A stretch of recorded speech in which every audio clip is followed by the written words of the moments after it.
5, and a flag goes down before James is tackled. Handed to the backfield, and that looks like it's going to be a second holding penalty against Cherokee as the Chiefs have already started to retreat.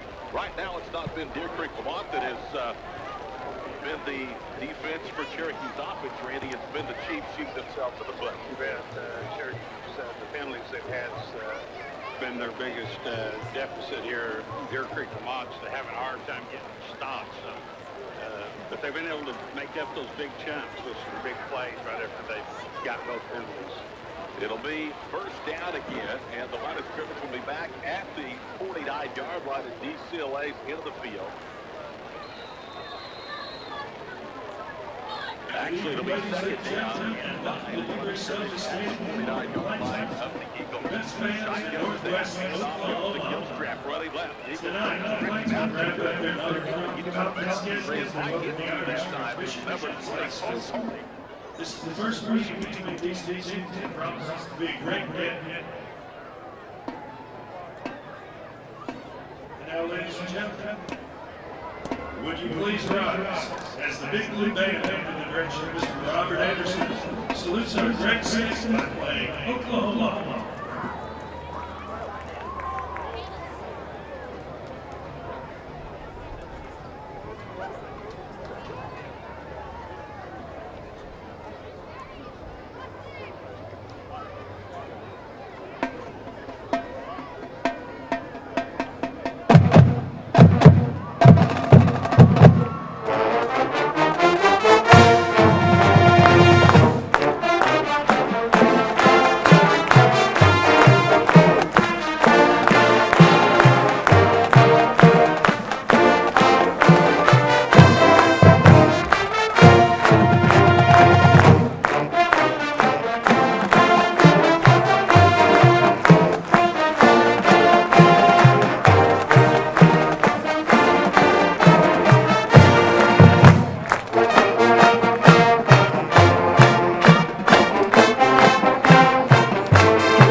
Good evening and welcome to the 2016 Big Blue Band Queen and Escort Coronation.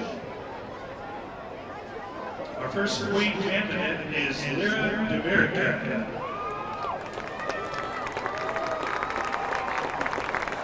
Lyra is the daughter of Ariel DeMerica and Joseph O'Connell. Lyra is being escorted by Colby Chisholm. Colby is the son of Adrian and Patrick Chisholm. Our next candidate is Katie Dahl.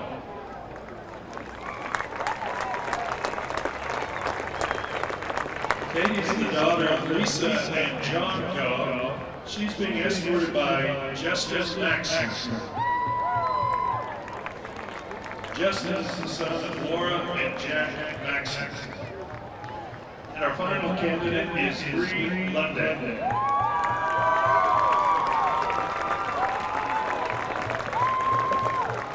Bree is the daughter of Melody and Tim London. Bree is being escorted by Caleb Sturgeon. Caleb is the son of Sylvia and Kelly Earhart and Bud Sturgeon. Ladies and gentlemen, our 2016 Band Queen and Escort are Katie Gaw and Caleb Sturgeon.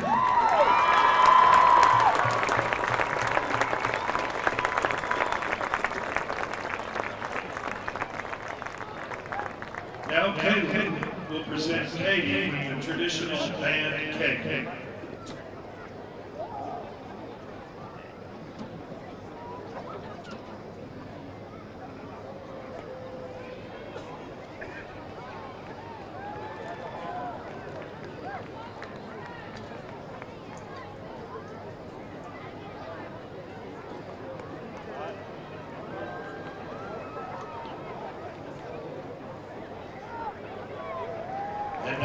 traditional flowers.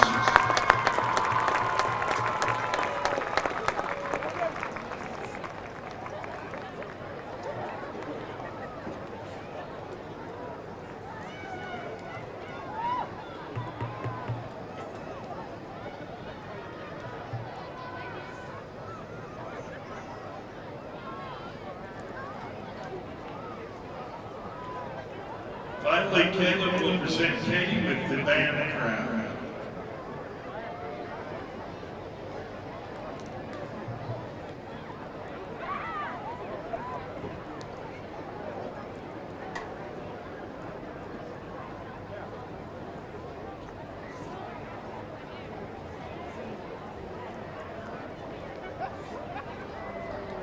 And finally, the traditional kiss.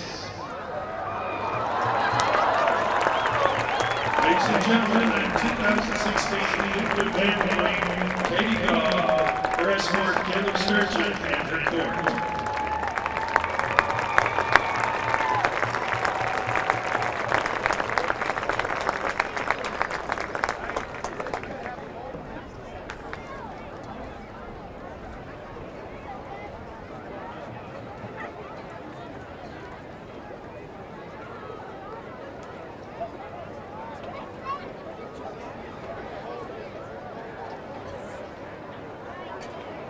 And now, ladies and gentlemen, if you please rise for our national anthem. Tonight, the colors will be presented by the Enid High School Junior ROTC.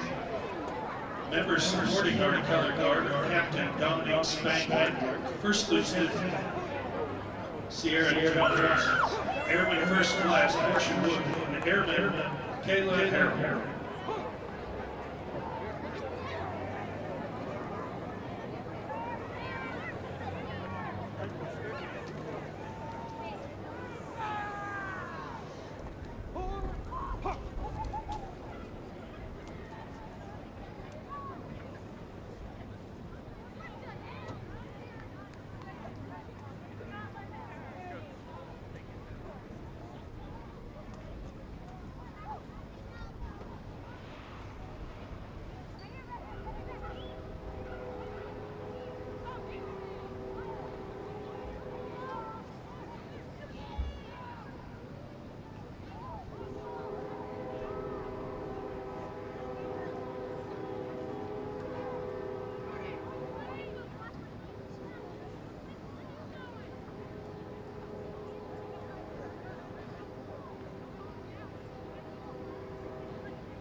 Ladies and gentlemen, please remain standing as the Big Blue Band plays our school song.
of 8 for 37.5% on fourth down tries. That stat, though, dwarfs their third down conversion rate of the year of just under 23%. Two wide receivers to the far side. That's Taft to well. One back set more to the left of Reynolds. Reynolds for the Cherokee 31. Drops left, throws. Ball incomplete, almost intercepted. He overthrew the intended receiver, Joey Duell, and it hit an unexpected defender, the safety, Cade Chance, right in the thigh. Yeah, that ball is a little bit high, but I think just catching the ball by Duell. I think Chase kind of got, couldn't already see, kind of got shielded that time by the receiver, and they didn't have much time to react when it came to 53 seconds to go in the first quarter. First down at 10 Cherokee. They started the second drive of the night, leading 8-0 to their own 31-yard line. One back set. Out of the shotgun. James on a quarterback keeper. Running left. Breaks a tackle. 35 to the boundary 40. First down, and he's out of bounds at around the 43 or 44-yard line.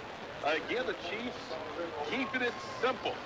A well-designed, executed play. Jarrett James with those nimble, quick feet turns the corner, and he picks up 13 for a first down to the 44. you know, make it real simple. Snap it to your quarterback, get behind your fullback, let him lead the way for you. Gilly's done some great blocking of the first two Chiefs drives of this quarter, and he was rewarded to cap their last one off on a 2-yard run for a score. That is his first rushing touchdown of his junior season. Clock stopped with 47 seconds to go here in the first period. Cherokee eliminated after Gilstrap was late coming on to the sideline, and that's going to force the Chiefs to burn a timeout. We'll break with 47 seconds to go in the first period. 8-0 Cherokee over DCLA on the High Plains Insurance K&ID Game of the Week. Darling Oil Corporation and Andy Drilling Company Incorporated are Eagle proud and happy to support the DCLA Eagles in tonight's game. Danny Darling, Dale Holmes, and everybody at Van D Drilling and Darling Oil know how important high school football is to the community, and they always back the players and coaches on the gridiron. Call 580-338-4567 or stop by their office on North Main in Lamont. Darling Oil Corporation and Dan D Drilling Company Incorporated. Investments come in many forms. Our kids, our future. Nobody does trucks better than Northcutt Chevrolet Buick in Enid. Northcutt is your commercial truck headquarters in the state of Oklahoma. And they are Northwest Oklahoma's only Chevrolet business elite dealer. They've got them all with the best selection of chassis cabs, crew cabs, commercial vans, flatbeds, auto cranes, and service body trucks. If you need a tough truck for a big job, your first stop needs to be Northcutt, where you can take a look at the all-new 2017 Chevy Silverado. You'll find a courteous sales staff with over 175 years of experience that will go above and beyond to help you find the right vehicle. Call 800-749-9536 today or go to northcuttauto.com to see their entire inventory online. Right now, get 2016 model year closeout pricing. Save thousands with huge discounts and big rebates. One-stop shopping for all your vehicle needs with easy finance terms, great selection, and the best prices. Northcutt Chevrolet Buick in Enid, your shortcut to a great deal. We now interrupt your regularly scheduled programming for this special presentation from Chisholm Trail Broadcasting Sports. It's time for Enid Plainsman football on 1390 KCRC and CTBsports.com. Enid Plainsman football is brought to you by Northcutt Chevrolet Buick and Peppers Bass Baptist Health Center, Jennifer Henson Funeral Home, Community Thrift and Gift, and by Stevens Ford. Let's head down to the field right now with the voice of the Plainsman, John Herrick. It's Enid Plainsman football on KCRC and CTBsports.com.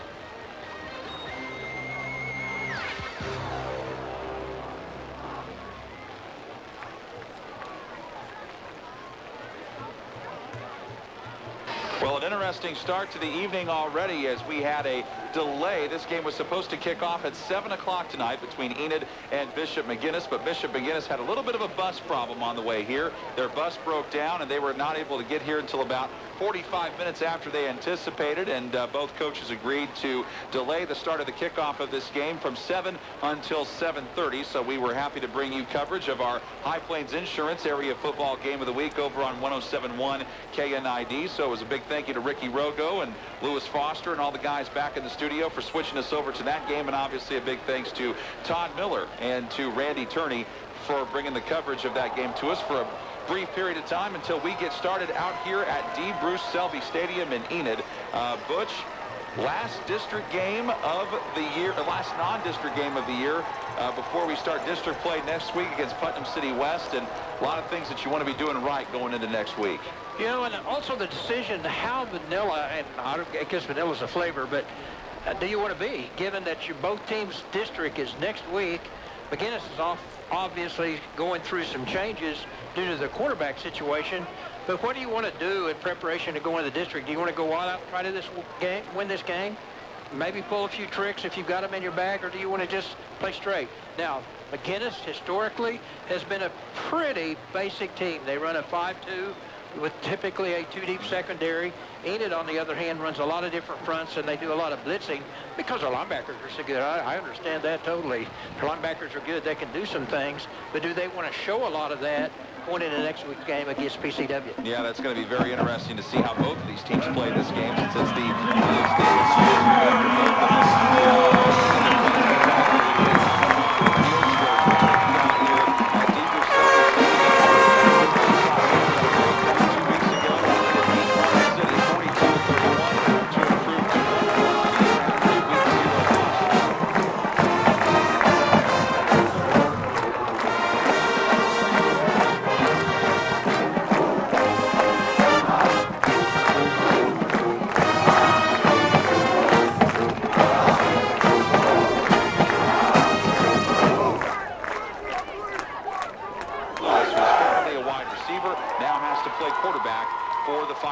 on the flip side, for the Enid Plainsmen, everybody is healthy and everybody is ready to go.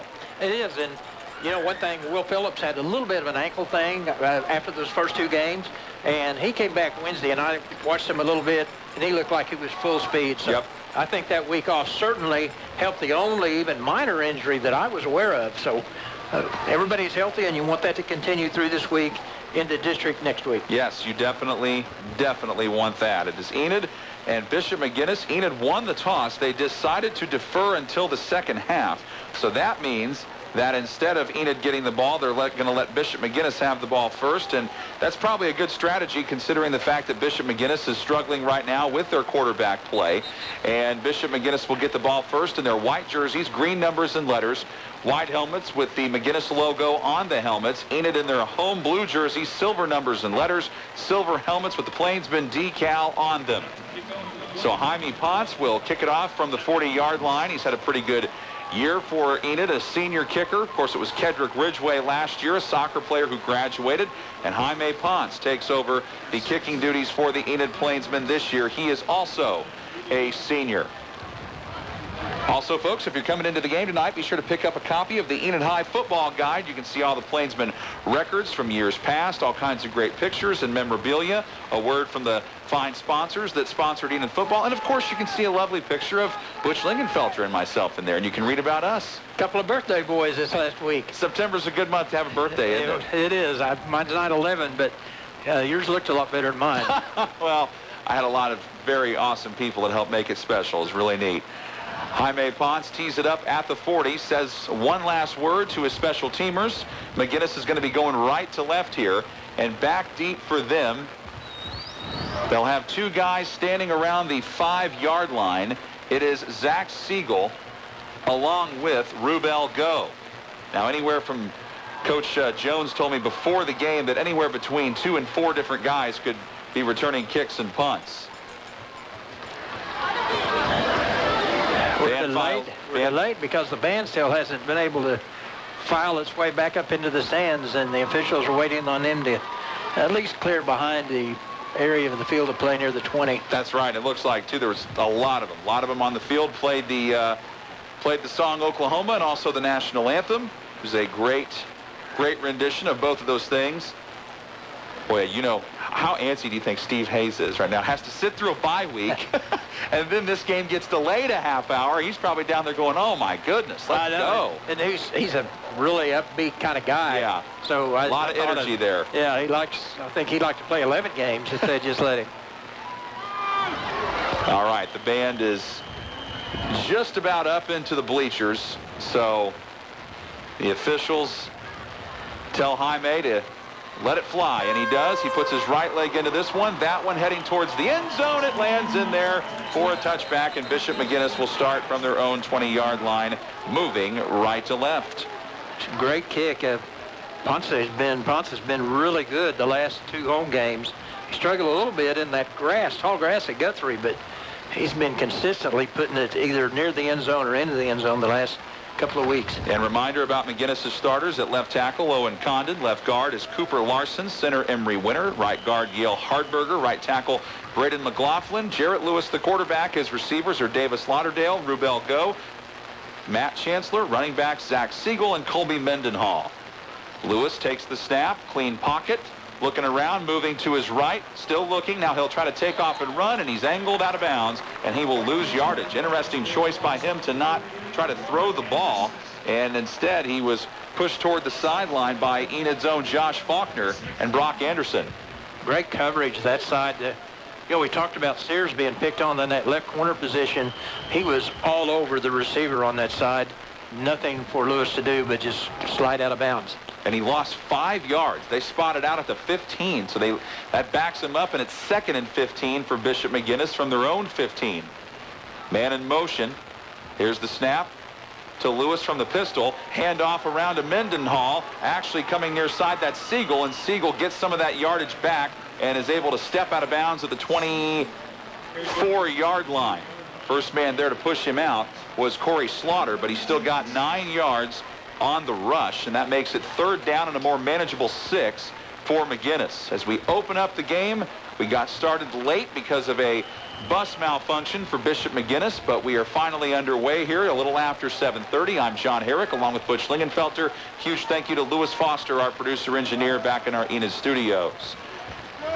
Here is Lewis from the gun, takes the snap, hands this one off to Mendenhall, and Mendenhall goes nowhere. Big thing that Coach Hayes said in the pregame show: if you want to have success against Mendenhall, you cannot let him get started. The Plainsman did not. He loses 3 to the 21, and it's 4th down and 9. McGuinness sends out the punting unit. Great plays. Again, Faulkner, who made that play out of bounds on that 1st down.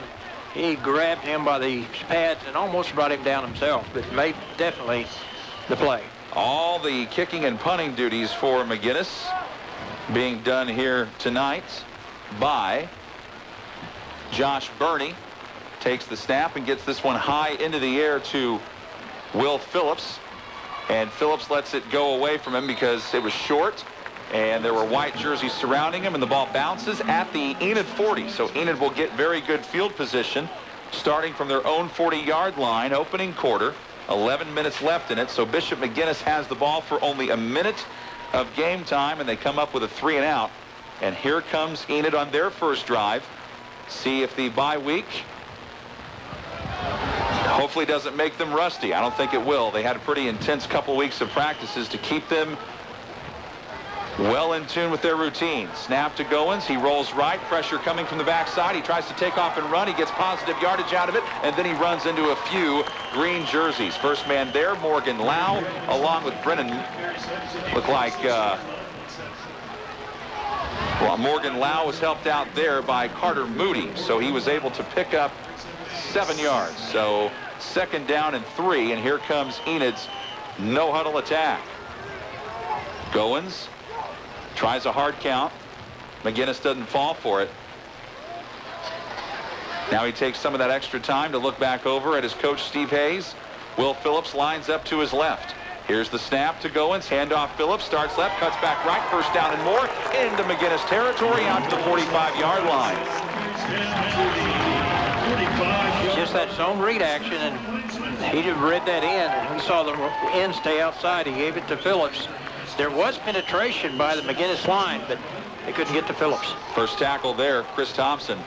Now Goins goes from the pistol and sends a man in motion, takes the snap, pitches it to Troxel. Troxel tries the end around. Oh, did he lose the ball? No, he held on. But Bishop McGuinness sniffed that out. They sensed something was weird there, and Troxel ends up losing 4 to the Bishop McGuinness 49-yard line. 2nd down and 14. Scoreless first quarter. Enid on the move after they force a Bishop McGuinness punt. Snap to Goins, handoff Phillips. Up the middle he goes. Now he tries to go sideways, and he goes backwards. Bishop McGuinness all over it. First man there, we've already seen him, Morgan Lau. He was there again for a loss of 1 to midfield. 5th play of the drive coming up, and Enid has 3rd and 15. Again, that penetration primarily by Zeke Downs, who's a defensive end, just pushed everything inside, and there was no alley for Phillips to run inside that tackle position. Beautiful night for football here in Enid. Much better than we had last week with all the rain. Snap to Goins. Clean pocket. Looks right. Throws right. Pass caught at the 39. Short of the first down, though, by Troxel. The catch was made by Troxel. Then he got leveled by Bautista Bayaki, a senior. So that will put the ball at the McGuinness 39. It's 4th down and about 4. And I think Enid's going to go for this here. And I think they should. It's too long for a field goal and too short for a punt from the McGuinness 39. So they're going to stay on the field and go for this here on 4th down and 4. Trips to the left. Goins with the snap. Handoff to Phillips. First down easily to the McGuinness 30-yard line. Boy, is he quick at the line of attack. Finally upended by Carter Moody, along with Morgan Lau and Cole Garrett, but he got the first down and a gain of 9 to the McGuinness 30-yard line. And then Enid goes quickly again. Snap to Goins, handoff Phillips again, starts up the middle, cuts back left, back to the middle of again, and he gets tripped up to the 23-yard line, but gained 7 yards. Play number 8 on the drive about to come up. A quick cut, just an amazing cut by Phillips. Right near the line of scrimmage, as he put both feet on the ground, kicked left and then right, and was able to get behind that line. 8 minutes to go, first quarter. Enid 0, McGuinness 0. Snap to Goins, handoff Phillips again. Why not? Stick with what's working. He gets another first down as he hurdles 1 defender, 2 defenders, then finally hog-tied down at the 17-yard line by Zeke Downs. And you talk about pancake blocks. Austin Whitehead put his man right on his back, right at the point of attack. What a block by Whitehead.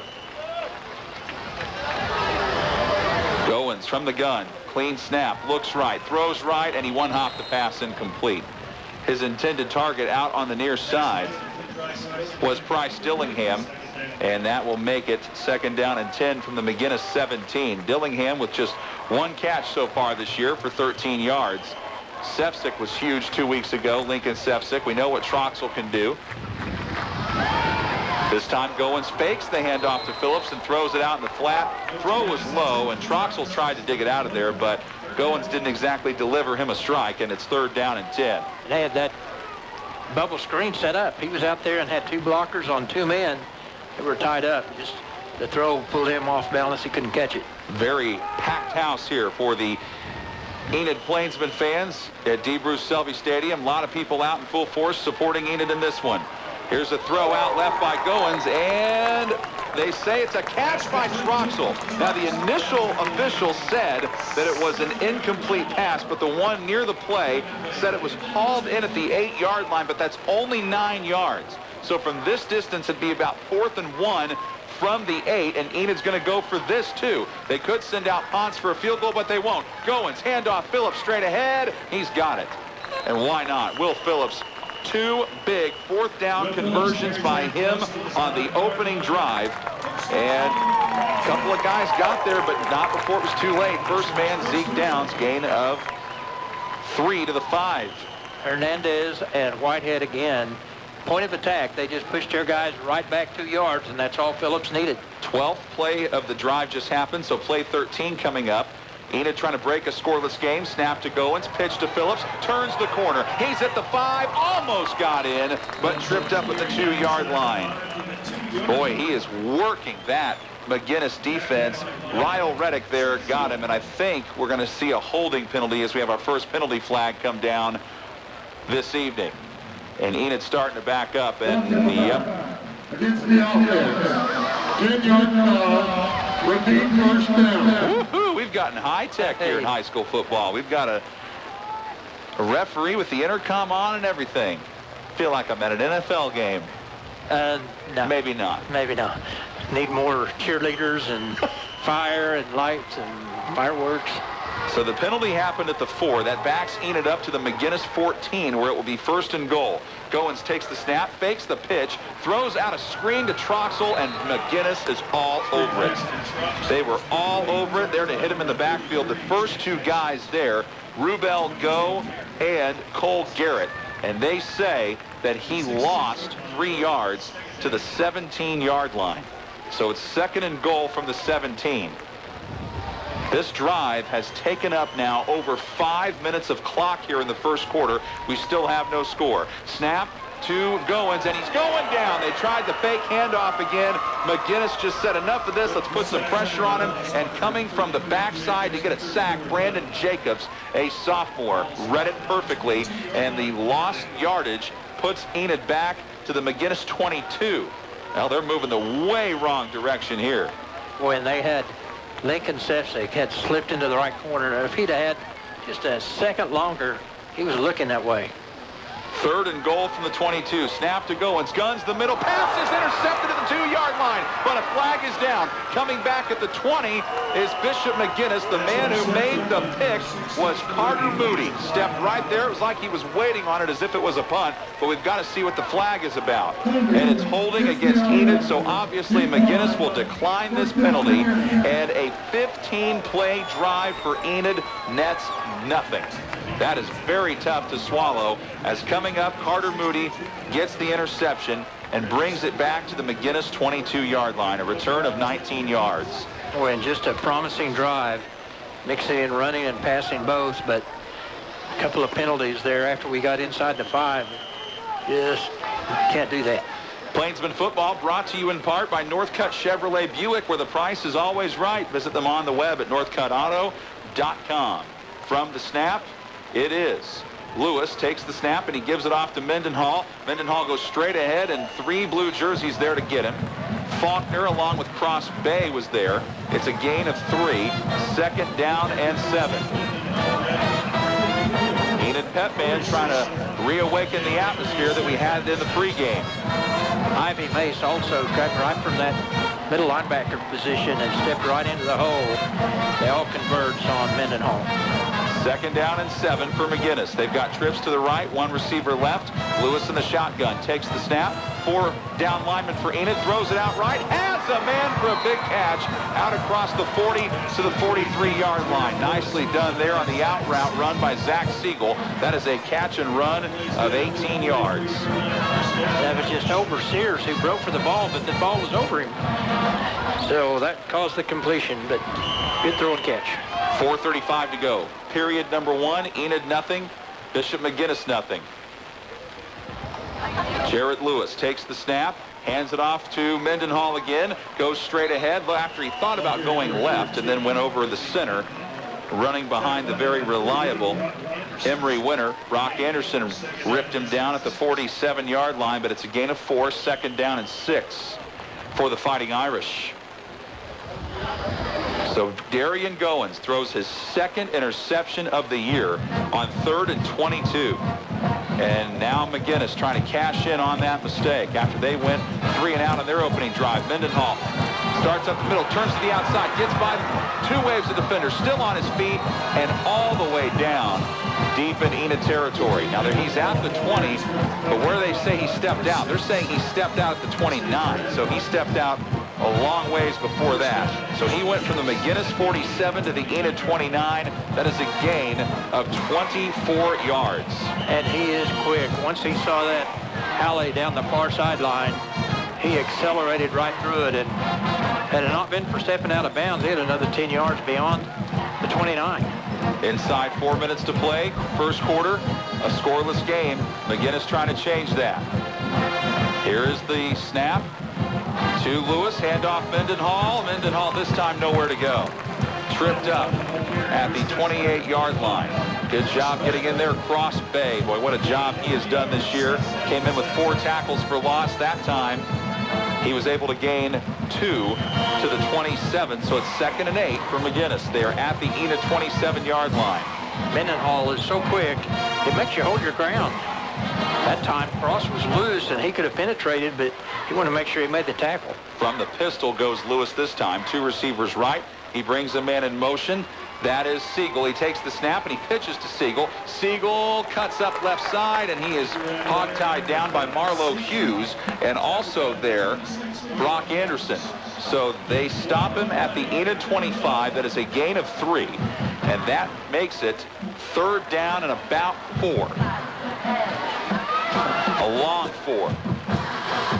Now, Bishop McGuinness does have some range in their kicking game, but how good it is remains to be seen.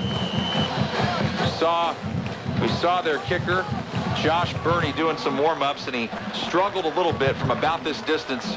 If they try a field goal, if they get stopped on 3rd down. Here's a snap, pressure coming. 2 guys chasing Lewis, throws it deep down the right sideline, way out of bounds.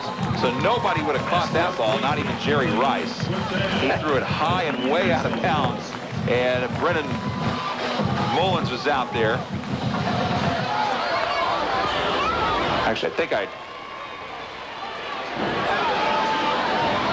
no, I was going to say that was Rubel Go. Thought that 9 was an 8 for a second.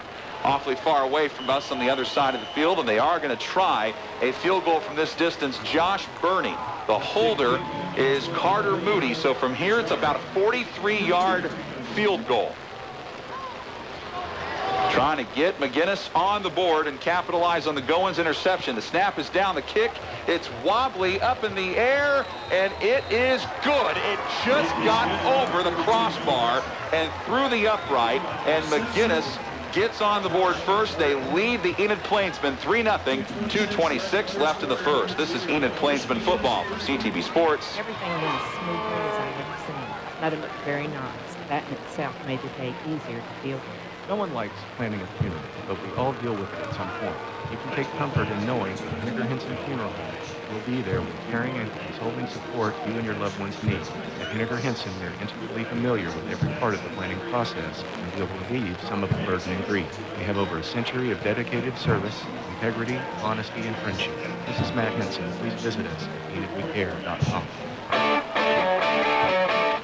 You're listening to Enid Plainsman Football on 1390 KCRC and CTBsports.com. Well, Enid got down to the Bishop McGuinness 4-yard line. A penalty and 2 more plays where they lost yardage. Then Darian Goins throws an interception. McGuinness goes 53 yards in 7 plays, takes 2 minutes, 52 seconds off the clock, and their kicker, Josh Burney, comes up with a 43-yard field goal that he was able to just sneak in over the crossbar. And McGuinness leads Enid 3-0 with 2:26 left in the first quarter. Burney looks over at his special teamers. Looks like they might be trying to think about possibly an onside kick, or at least faking one. Now he approaches the ball, and he will swim it down the 30. It's still rolling, and finally Troxel just has to get it and fall down on it at the 22-yard line. Well, they want to keep it away from Will Phillips, but they also did Enid a little bit of a favor there, giving them decent field position from their own 22 with 2:25 left in the first. I think they did just what they wanted to do, get it inside the 30-yard line and force one of the other guys to pick it up. And when the ball's bouncing on its end like that, it's not really bounce spinning. It's just rolling on the end. You never know what it's going to do. All-turf field here at DeBruce Selby Stadium. A beautiful night for football. 75 degrees right now. Beautiful sunset. Snap to Goins, handoff Phillips, starts up the middle, turns the corner to the outside, 25-30, and is finally knifed out of bounds at they're going to spot him at the 30-yard line as he was pushed out by Chris Thompson, who's been on a couple of plays already. 2nd down and 2 after that 8-yard rush by the sophomore Phillips. Again, McGuinness just runs a 5-2, very basic.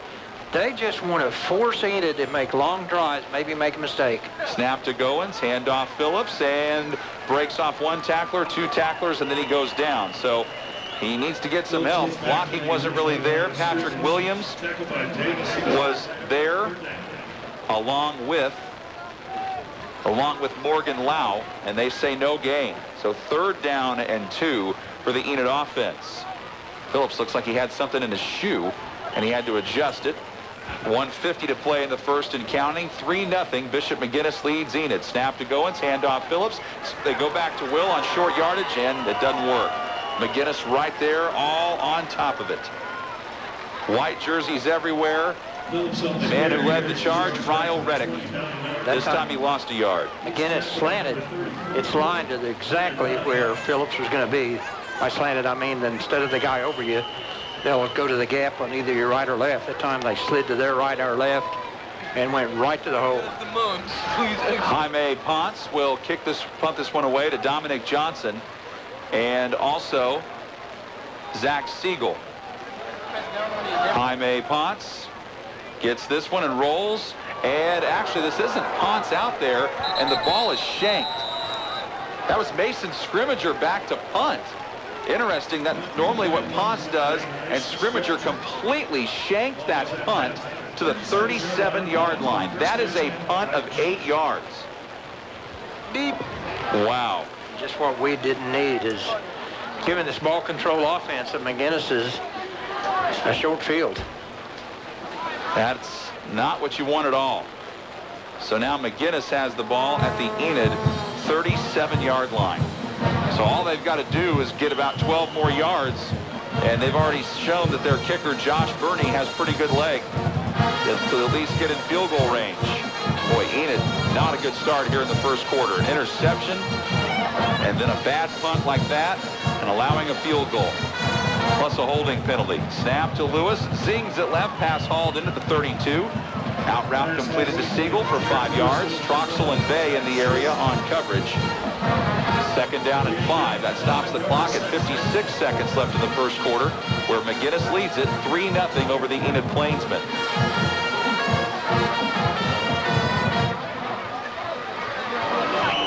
Another loud, jubilant evening here at Deep Bruce Selby Stadium.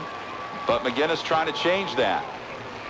They've got 2 receivers left, one right. The deep back is Mendenhall. Lewis takes the snap, gives it to Mendenhall, cuts right, and goes down. And the ball came out. The ball came out, and there's blue jerseys everywhere. Plainsman bench saying they've got it. No official ruling from the official. Now there is. The Enid Plainsmen have the ball. The Plainsmen have recovered the fumble, and that is huge. After a bad punt, the defense bails out a Mason Scrimmager right there. And that ball was pulled out by Faulkner and recovered by Ivy Mace. There was a scrum underneath that big pile of people, but Mace was at the bottom. He had the ball. 48.5 seconds left in the first. A big change of events right there. Enid gets a much-needed turnover. Snap to Goins. Clean pocket. Goes deep. He's got Troxel, but he underthrew him. Oh, man, he had him. He was coming across the middle of the field, and he had him open. Butch, you were pointing out there, and you were right, but he just didn't get it there. Troxel, who's been their horizontal, their close receiver, did that little shuffle step and slanted over the middle, and he had a big 3-yard cushion. Just not a good throw by Goins. Second down and 10. 42 seconds still to play. Quarter number 1.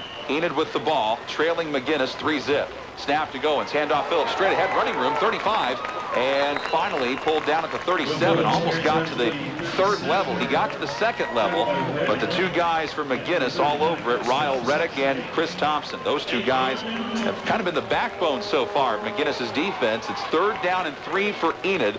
If they want to, well, they're going to have to run one more play before the end of the period. Goins takes the snap, gives to Phillips on 3rd and short. He tries to get outside. No. And again, it was working early on. Enid was getting those 3rd and short conversions with Will Phillips. And right now, the McGuinness defense is just keying in on that.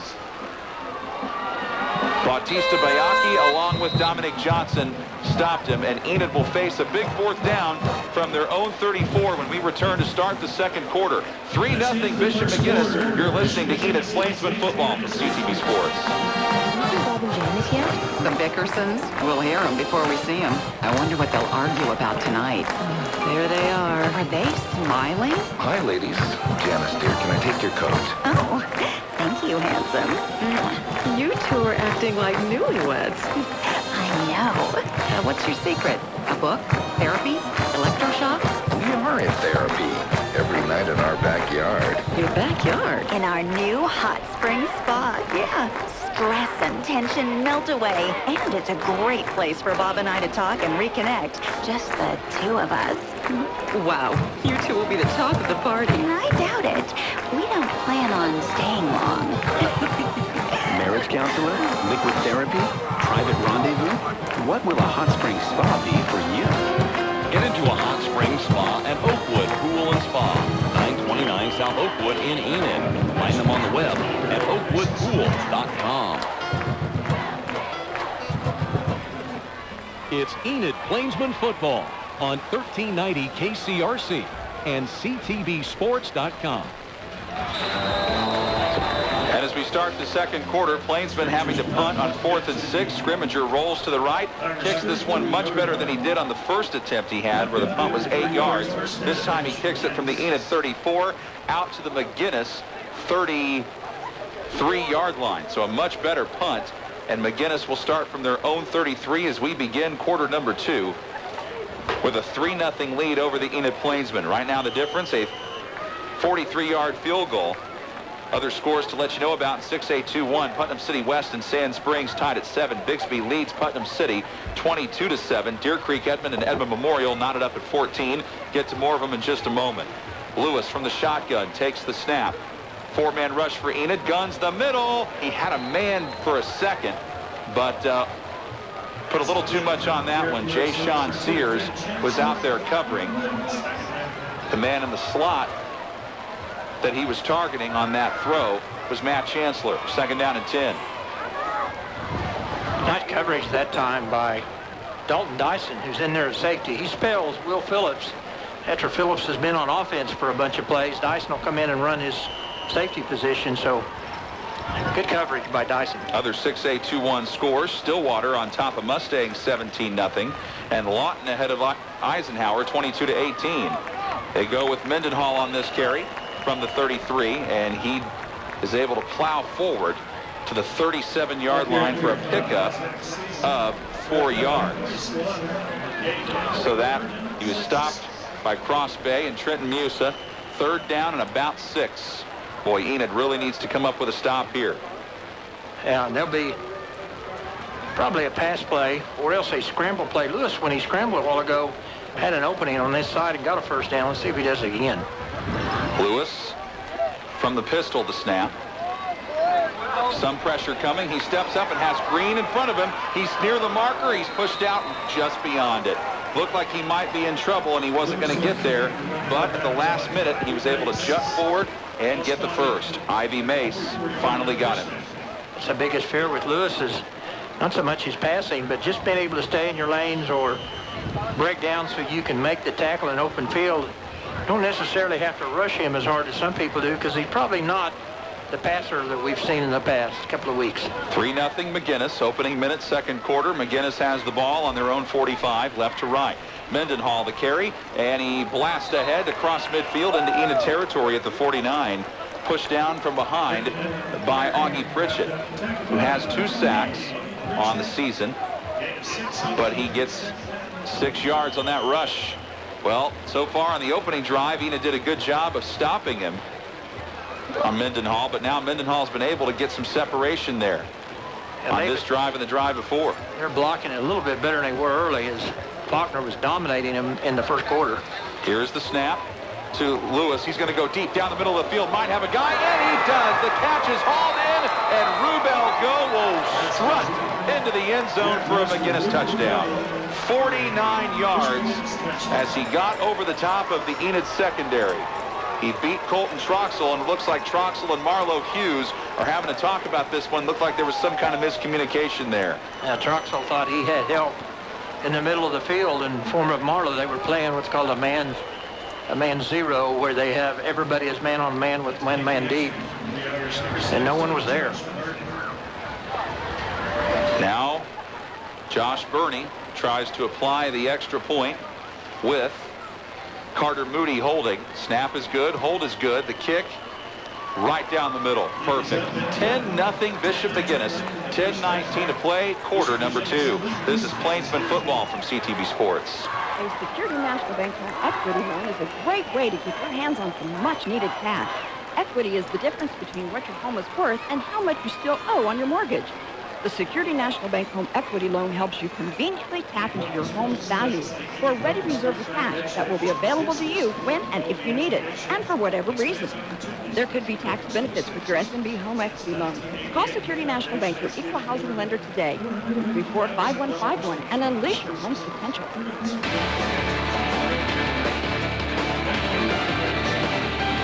You're listening to your home for Tulsa Hurricane Sports, CTB Sports Radio 1390 KCRC Enid.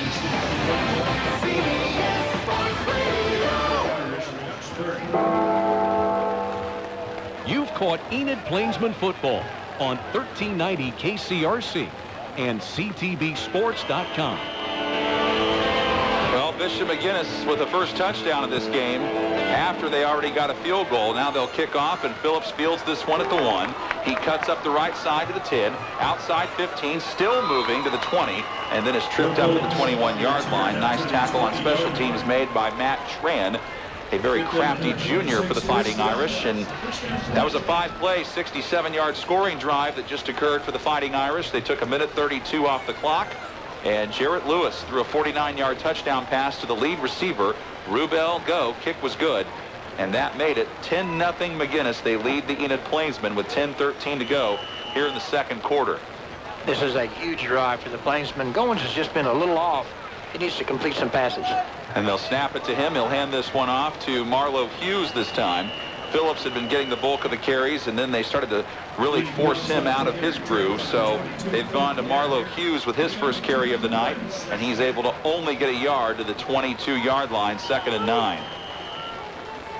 And it looks like the Coach Hayes and company believe that McGuinness is just trying to keep the deep ball in front of them, so they're trying to just run the ball. But now they're trying to open up the passing game. They get it to Scrimmager on the outside. Goins does, but a nice one-on-one tackle made on him out in space in the flat by Dominic Johnson. Tackle him for only a gain of 2, and it will be 3rd down and 7. Enid goes 3 and out here. This could be really dangerous territory against a McGuinness team that's showing a lot of fight, even though they're on their 3rd-string quarterback. Goins says one last word to his running back, Phillips. Now he takes the snap and throws this one out to the far side, and that pass is caught, but it's well short of the 1st down. Lincoln Sefcik with his first grab of the evening, and he was pushed down by Chris Thompson. And that'll bring out the, was a timeout called? I think they ruled that incomplete. No, they ruled it in, yeah. That's why everybody was going over to the sidelines, and I was wondering if they were, somebody had called timeout. No, they just said it was incomplete. So stops the clock with 9:08 to go in the second, and Enid yet again has to punt it away with Mason Scrimmager. Enid uses that widespread punt formation. A lot of teams are doing that now.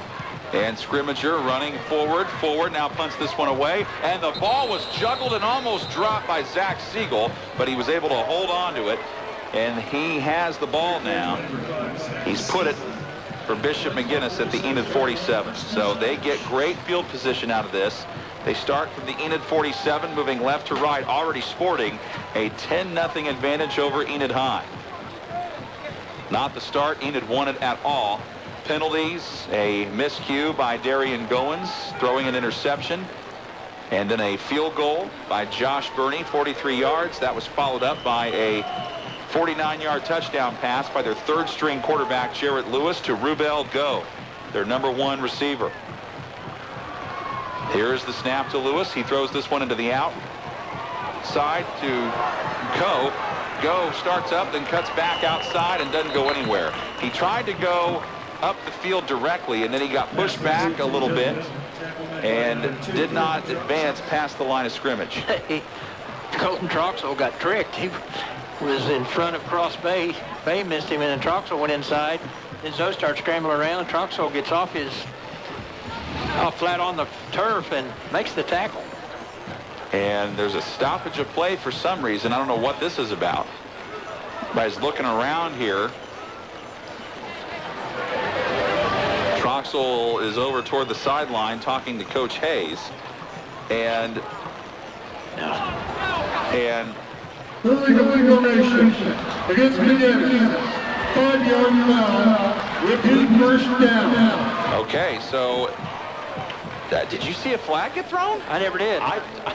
That's why I was wondering what's going on here. Never see one thrown, never saw one picked up. Okay, well, that moves the ball back to the McGuinness 48. Break for the Plainsmen. That makes it 1st and 15 for Bishop McGuinness. Lewis with the snap. Dumps this one off left to a screen. He gets it to Siegel. Siegel tries to get back some of that penalty yardage, and he does. Back to the original line of scrimmage, making this one 2nd and 10 upcoming. But Enid sniffed it out beautifully. First guy there, Corey Slaughter, along with Ivy Mace.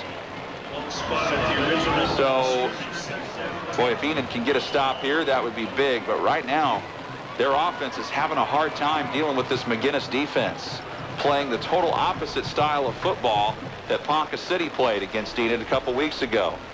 Mendenhall, they fake it to him, throw out left in the flat, and lunging forward for a first down. Nice job there by Lewis getting it to Davis Lauderdale. So Lauderdale, with his first touch offensively, is able to march forward to the Enid 36-yard line. That's a gain of 11 and a first down. Things are just not going the Plainsmen's way here in half number 1. They trailed McGuinness 10-0. 7:50 still to play in the second.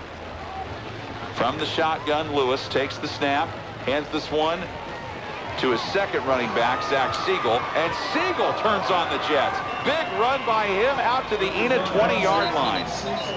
Finally ridden out by Will Phillips.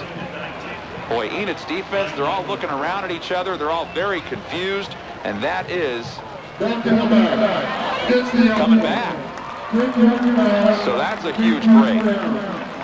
A block in the back called on McGuinness. That nullifies a very big run by Zach Siegel. Yeah, that was huge because they had momentum and a big run. But them already had a first down. But I think as he turned the corner, maybe goes on this side.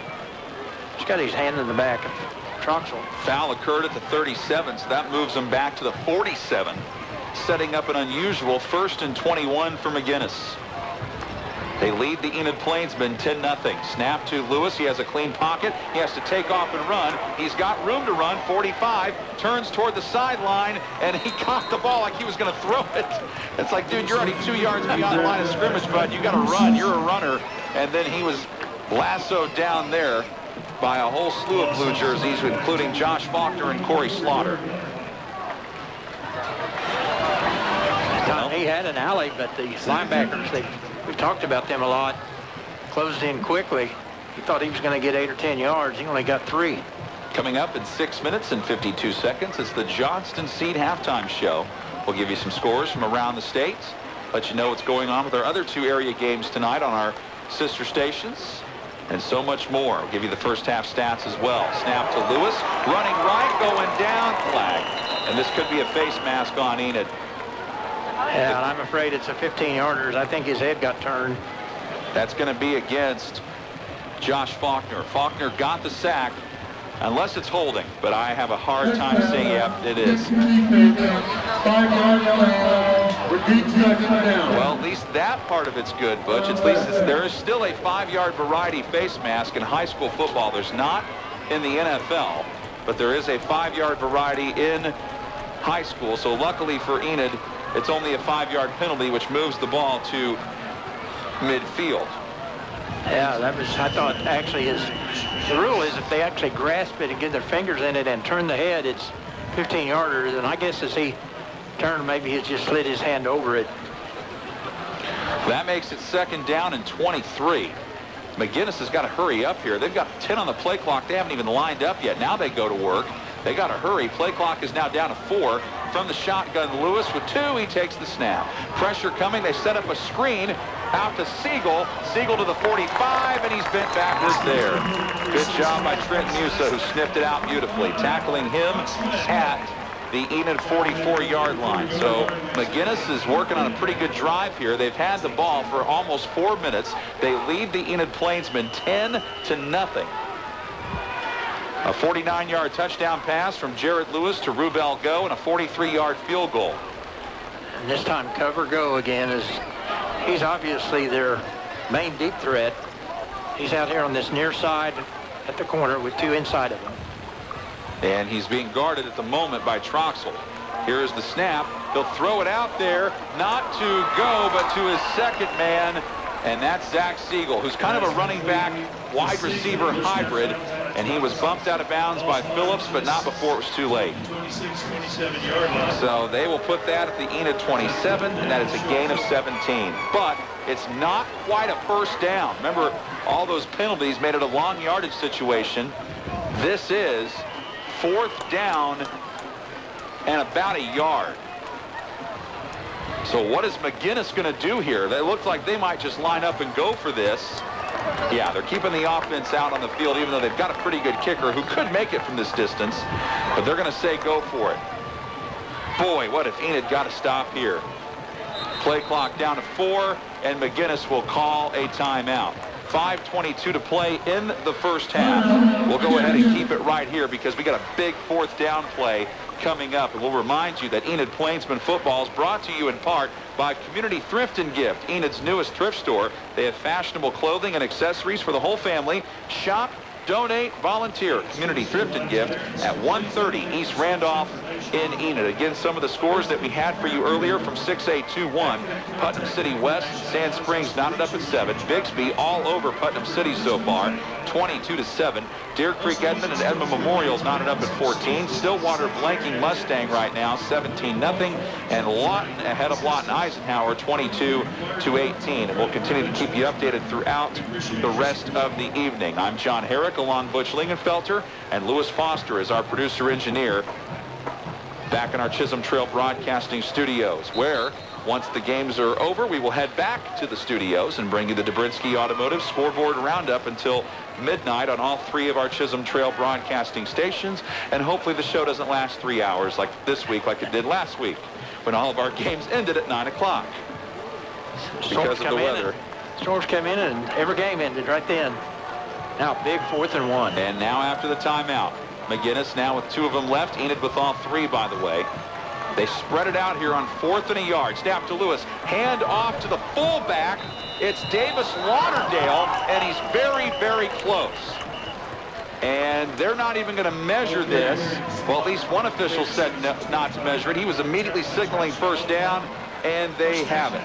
They spotted at the 25, and Enid almost got there. A couple of guys crashed in.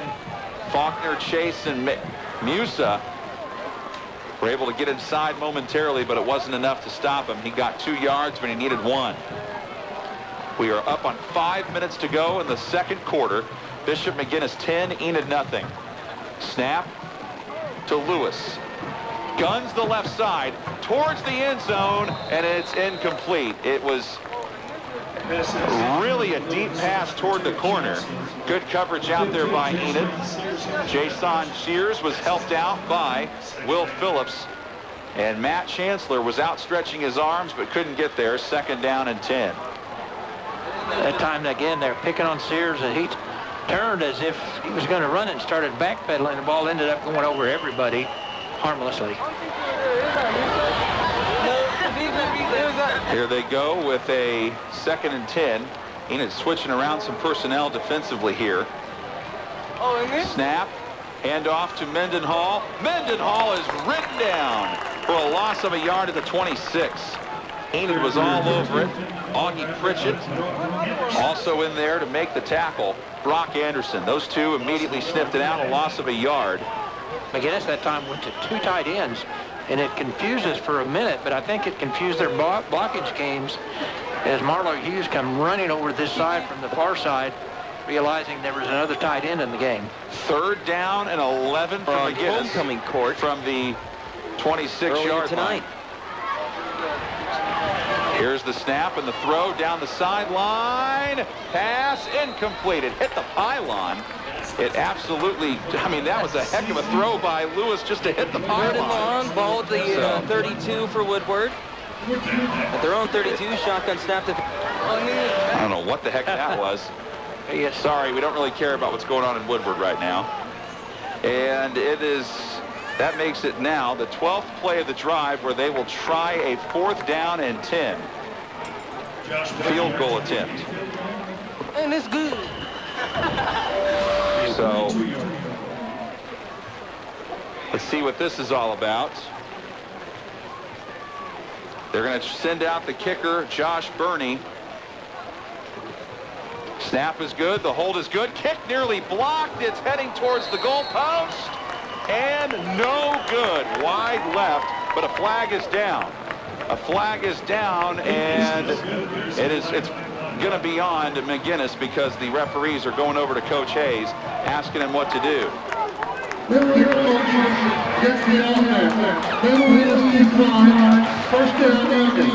right, so Burney is now 1 for 2. He made one from 43, and he missed one from 44. And that gives Enid the ball back, only trailing 10-0. Boy, and it seems like we've hardly had the ball in this first half at all. So we need not only some yardage, but keep our defense off the field for the rest of this half. Enid starts from their own 20. See if they can get the passing game going. A lot of it's been about the run, but they need to start doing something through the air. Goins takes the snap. He's flushed out of the pocket, runs up the middle. He'll get the first down out across the 30 to the 31-yard line. Nice job ad-libbing there by Darian Goins.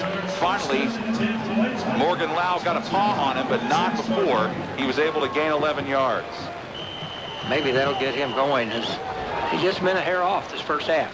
Takes the snap and pitches this one left to Phillips with a flag down. Turns it up the field to the 36 where he is brought down by Davis Lauderdale.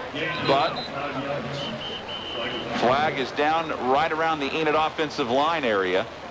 And have to wait and see what the penalty is here. Illegal motion against the offense. So that will have to back Enid up. Well, that was one area of concern that Steve Hayes had about a couple weeks ago. Enid was penalized 10 times in the win against Ponca City. Oh, and when you're having trouble moving the ball anyway, as we have in this first half, just a killer.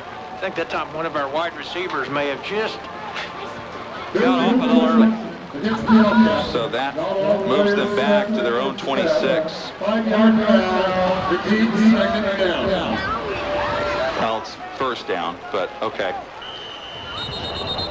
Yeah, that he just confused everybody because the down marker is first, and by saying that, yeah, and the guy,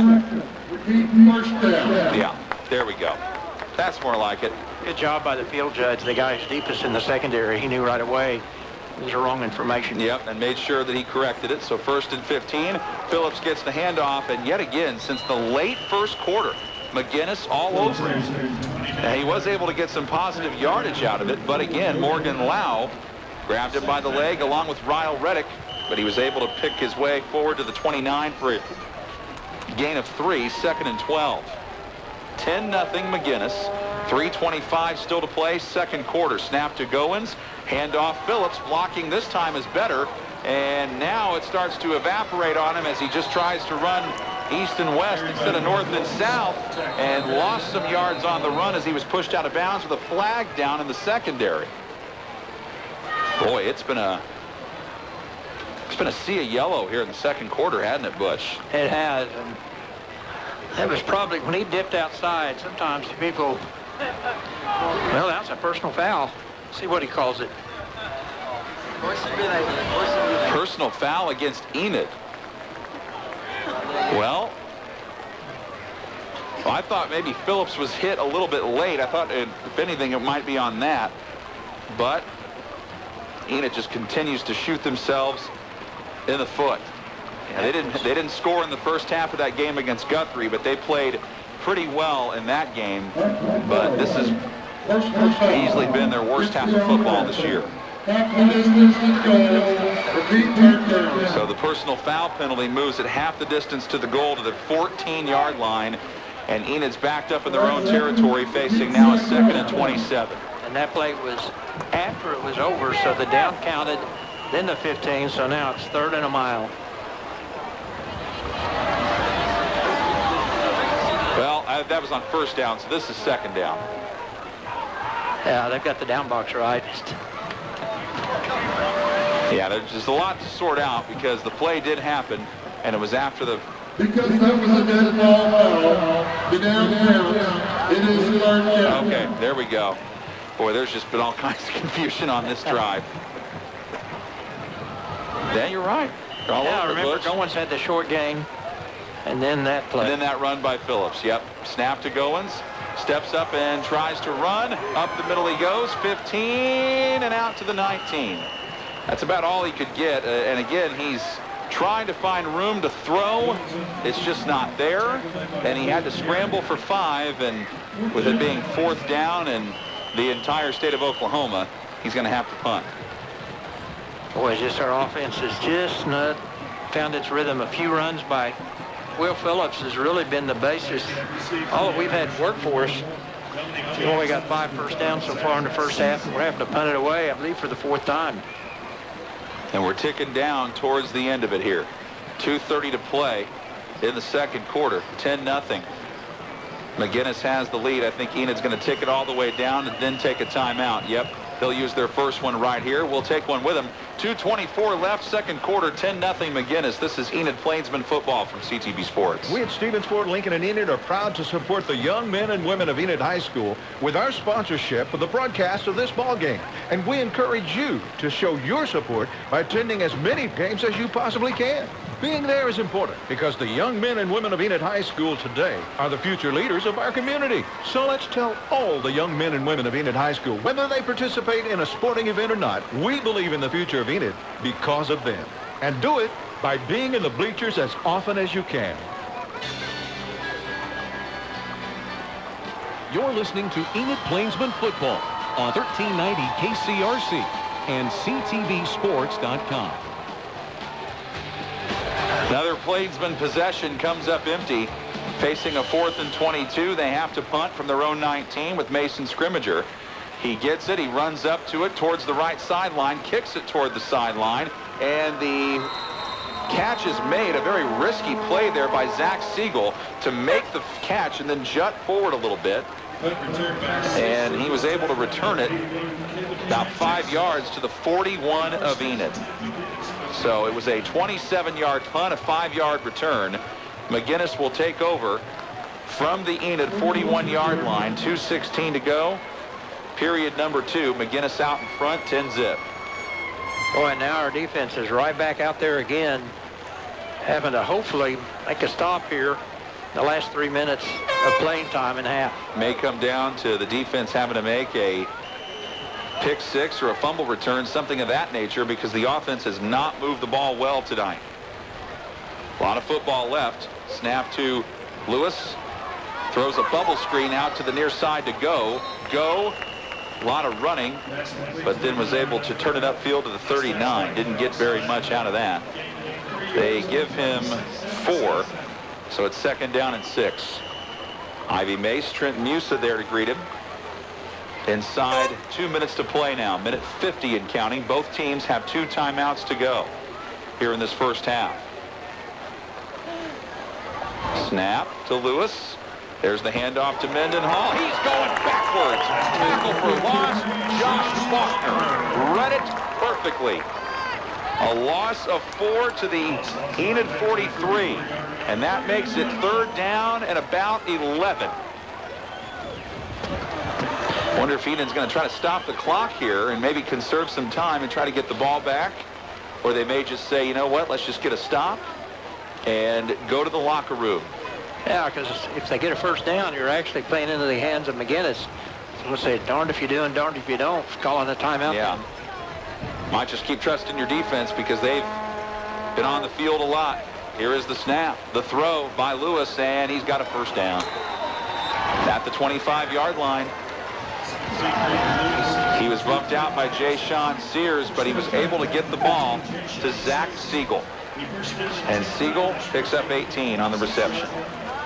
So 1st and 10 for McGuinness, and here they are on the move once more.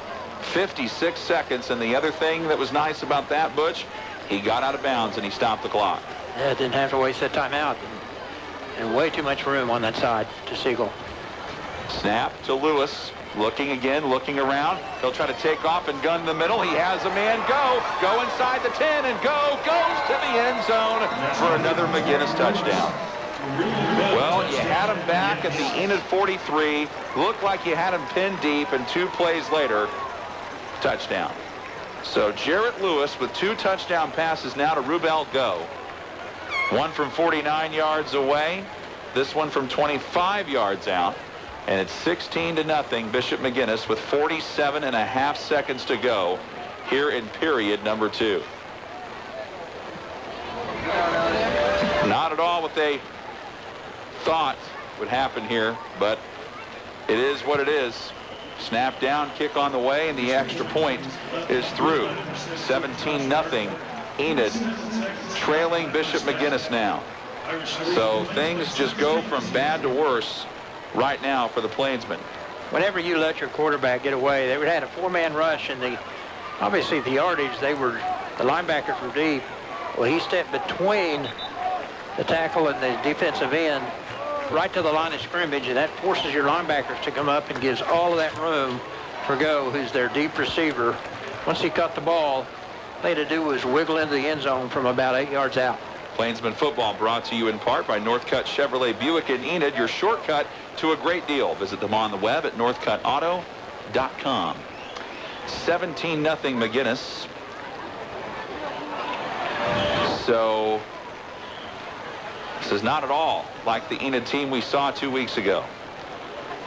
That scoring drive, 4 plays, 43 yards, 1:29 off the clock. Bernie puts the ball on the tee. Phillips is back standing around his own goal line. I'm sure he'll want to keep it away from him. No, he'll go high end over end here, and Phillips has to watch it roll into the end zone for a touchback. So Enid may try something here with 47 seconds, or they may just decide to kneel it down. Yeah, they might run a play or two, maybe get Phillips out wide somewhere. If he makes a big run, gets it beyond midfield, then you hurry up and try to make something happen the last 40 seconds. But boy, offensively, it's really been a struggle here in the first half. Absolutely. McGuinness is no slouch of a team. They made it into the 3rd round of the 5A playoffs last year, went 10-3 before they lost to Altus. So they are very familiar with how to win, and they do it often. They've had a great program. Handoff Phillips. Well, there you go, Bush. 25, 30, dances his way out to the 34-yard line. So Enid can try to stop the clock here, and they will.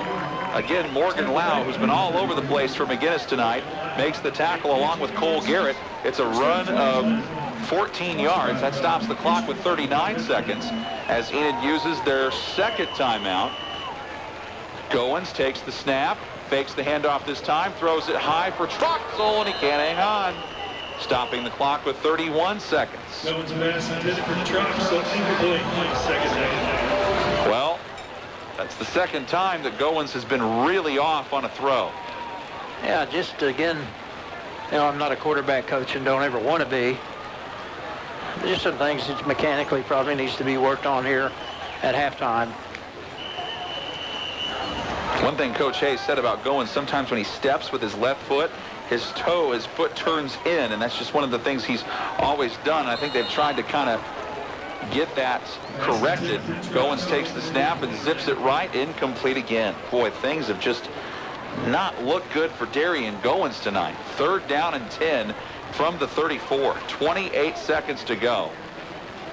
So Enid still has that last timeout in their back pocket if they want to use it.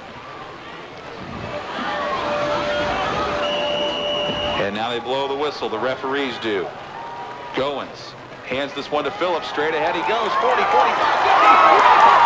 He's at the 40, 35, 50. Was bumped out before he got to the 10. They're going to make sure that they get the yardage right. They say the 14 of McGuinness. Wow. What the doctor ordered, get Phillips a big play and a couple of first downs. Now shoot it into the end zone. 50-yard run by Will Phillips. Now it is 17-0 McGuinness. There's 17 seconds on the clock. Snap to Goins. Fakes it to Phillips this time. Steps up in the pocket. He's got to get away from pressure. He's got running room. 10, 5, 20.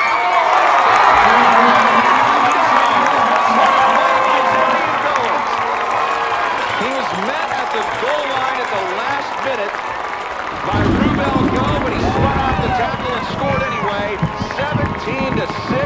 McGuinness, and Enid finally on the board.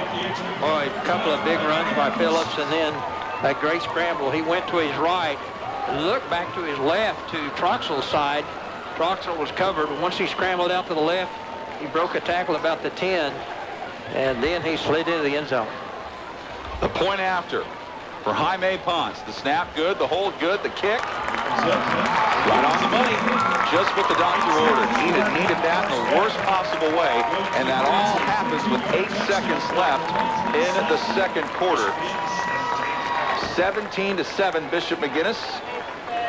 Plainsman football brought to you by Community Thrift and Gift, Enid's newest thrift store. They have fashionable clothing and accessories for the whole family. Shop, donate, volunteer. Community Thrift and Gift at 130 East Randolph in Enid. Well, how about that, Butch? You know, Darian has maybe not thrown the ball as best as we've seen him, but boy, he's run the ball awfully well tonight and ad-libbed when he's had to. He's had to. He's had a couple of big scrambles, only 1 sack. And no, just getting the passing game going. Part of that, remember, we're dealing with a whole bunch of new receivers, and that takes some time to work on what they do together. And Darian found a way to make that happen, along with a big assist by Phillips on that 50-yard run. Now, there are some playmakers that can really run for McGuinness that are back deep to receive the kickoff. On one side, you've got Zach Siegel. We know what he can do with the football when he runs. And on the other side, you've got Dominique Johnson, who's only a freshman but has shown the McGuinness coaching staff a lot of explosiveness. So with 8 seconds to go in the second quarter, Enid will kick it off, likely try to squib it here. But McGuinness has 2 timeouts, but they'd have to go a long way in 8 seconds. Yeah, I think given that 10-point lead, unless they have something happen here in special teams that gives them field position, they'll probably just take it to one knee. Yeah.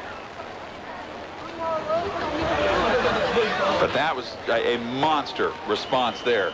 And remember, Enid deferred on the opening kickoff, so they will get the ball to start the second half. Here is the kick from Ponce. It is a squibber, and it goes off the one up man, and I think Enid recovered it. They did! Well, they didn't mean for it to be an onside kick, but that's exactly what happened, and Enid recovered it at the 40-yard line of McGuinness. And now you can just go throw the infamous Hail Mary. Or you could send out Jaime Ponce to try a 58-yard field goal. Yeah, you could. You could. You could try that. But Goins is coming out. They might have time for maybe one quick play to get out of bounds and then maybe a Ponce field goal. But it's got to be really quick or this will be the last play of the half. And a whistle, a timeout. McGuinness. Okay, so McGuinness will use their second one. So now both teams are down to 1 timeout. This crowd is now back into it. What a bizarre first half ending this has been, Butch. I mean, this looked like it could just end with McGuinness up by, 10-0. They go down and score on a very quick 4-play drive that took a minute and a half.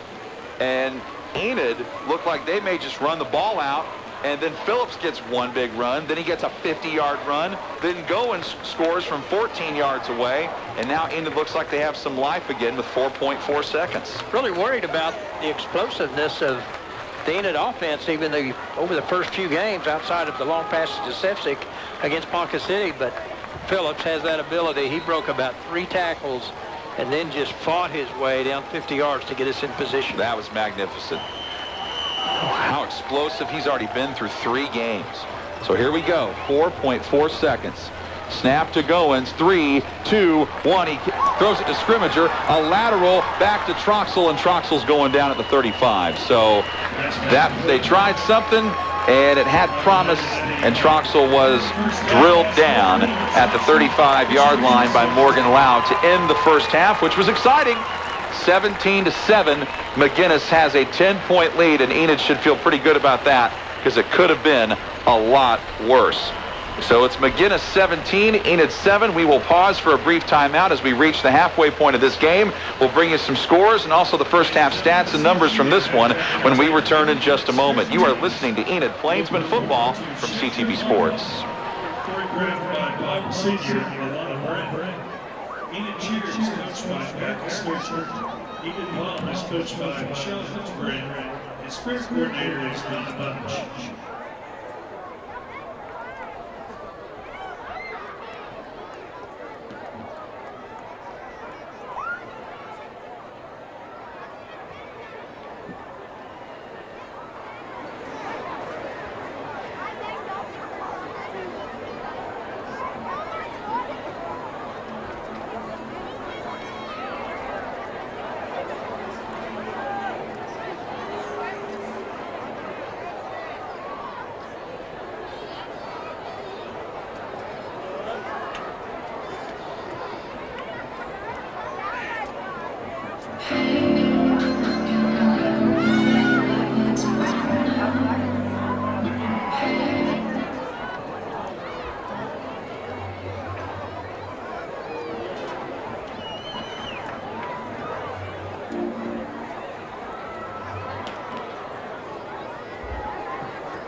Good evening and welcome to tonight's performance by the Enid High School Big Blue Band. The band is under the direction of Robert Anderson. Assistant directors for the Big Blue Band are Adrian Gomez, Evan Neal, and Alex Marcos. Consultants are Casey Sisko, Sarah Wallach, Rick Fleming, and Andrew Baird. Drum majors for the Big Blue Band are Katie Cobb, Caleb Sturgeon, Sue Kim, Ariana Gonzalez. Solos are Bree Lindy, Rebecca Geitzenauer, and Caitlin Stuber. The band's performance tonight is entitled The Search for El Dorado.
Brian Major is your man commander.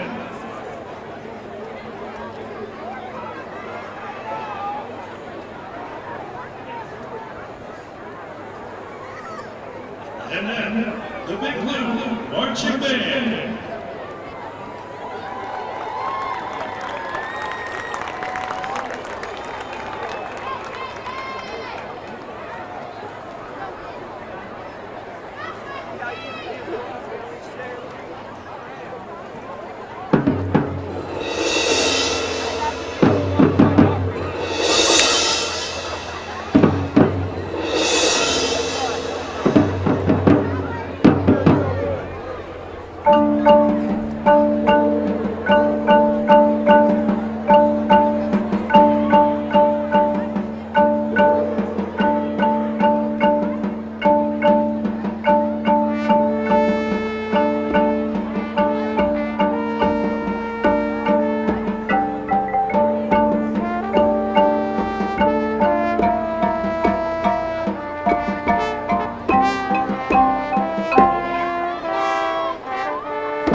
All right, Darby's going to throw it as far as she can. Wherever first hits, she'll be punting from there. So y'all cheer her on. Come on, kids. Here we go, Darby. Here's a drum roll, and it's up to the 6-yard line. Come on up here, Darby. Darby, you need a 70-yard punt. You can do this. You can do it. Ready for the drum roll? Thank you, Enid High School. Oh, there we go. Up to the 28-yard line. Nice one, Darby. You're only kicking.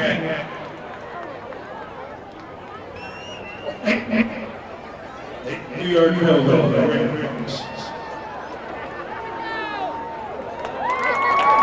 Let's hear it for Darby. 82-yarder for a brand new 2016. Here comes the kid. The hold is up.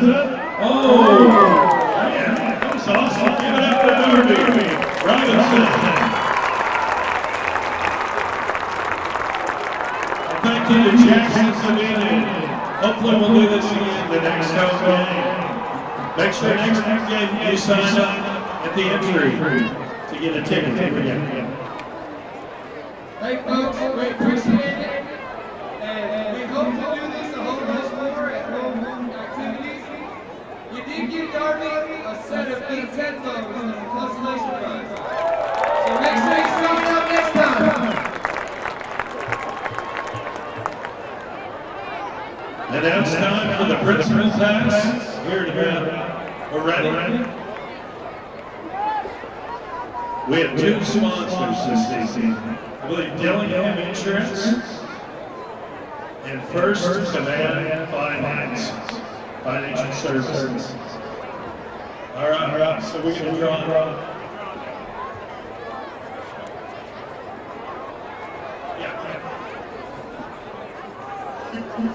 All right. And once again, we have our fearless leader, Mr. Darrow. Let's hear it for Mr. Darrow. He's going to make some money for our local schools right here.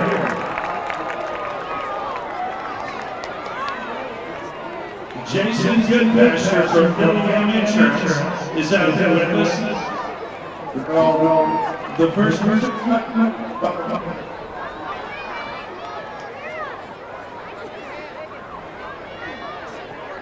Our winner is McKinley Cardinals. Get a chance to win $250 for insurance. You got to make it in the target.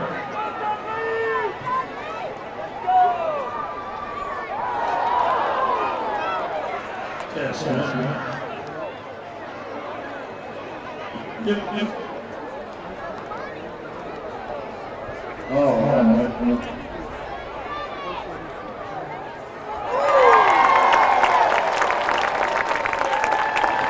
McKinley, 200. You have insurance.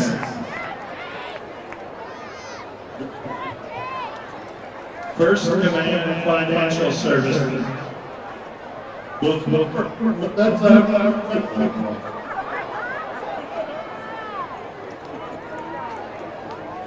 Adams Flying A's. Adams Elementary. Here we go, Mr. Darrow. Oh.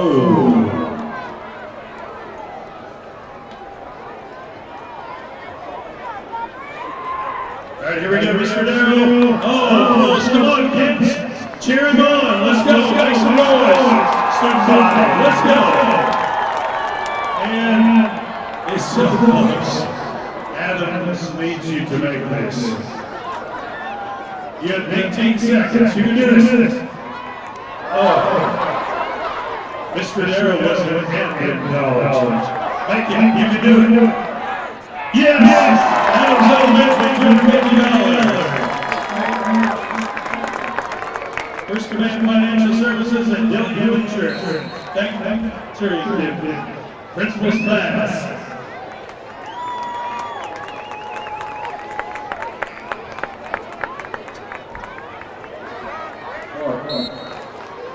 All right.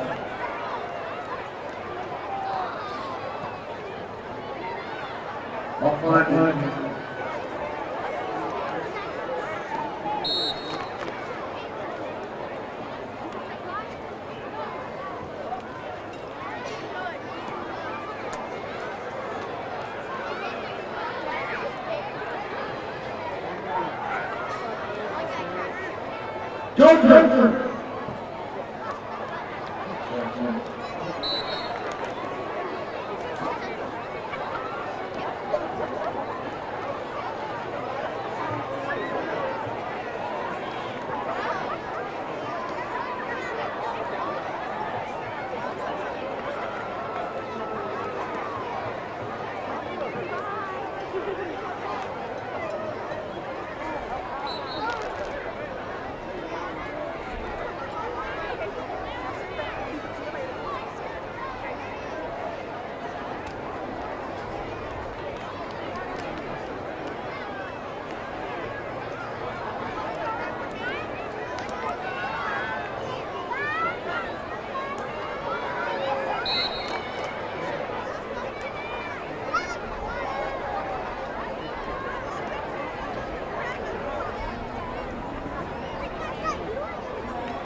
On behalf of the Enid High School Recycling Program, I'd like to encourage you to please recycle your plastic bottles in the green bin at the station.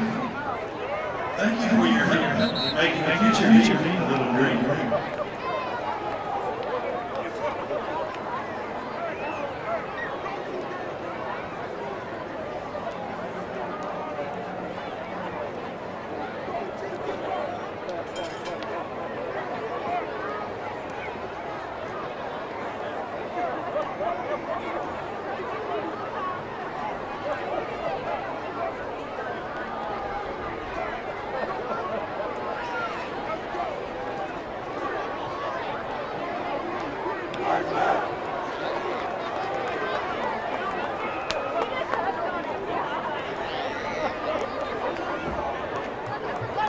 Championship. Plus going into building a new stadium. We were there last week, had a great time, even given the weather that we had to fight through, which I think we draw it on people.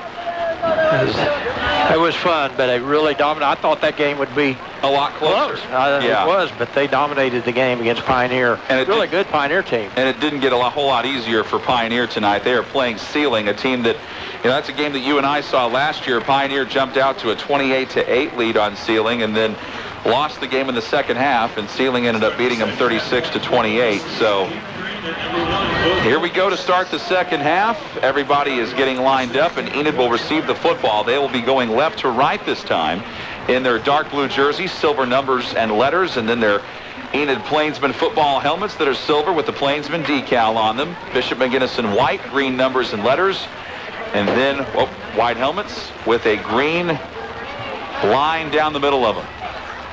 Josh Burney puts this ball on the tee on the 40-yard line as Enid tries to cut into this 10-point deficit, trailing 17-7. But that late score in the second half, could it carry over? We shall see.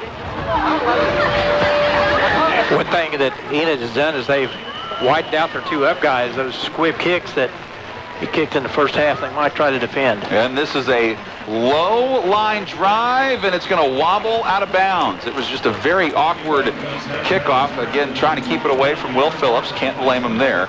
But they just kicked it out of bounds, and that's going to give Enid good field position. They will start from their own 35. It is, and let's see if, one thing they didn't do a lot of was give Darian Goins a chance to throw maybe on first or second down where they're not so much against the chains. See if they do something here in the first couple of plays in the passing game. They got three wide on the near side, one on the far side. Yep. See if they try to go something with that double slot to the right here. They do. They swing it out to Troxel, and this time he can't hang on. Well, I can't blame the throw from Goins that time. That's one Troxel should have caught, and he could not haul it in. Second and 10. And he had a chance. Bryce Dillingham had that up guy pinned off. He might have been able to go for a few yards there. He did.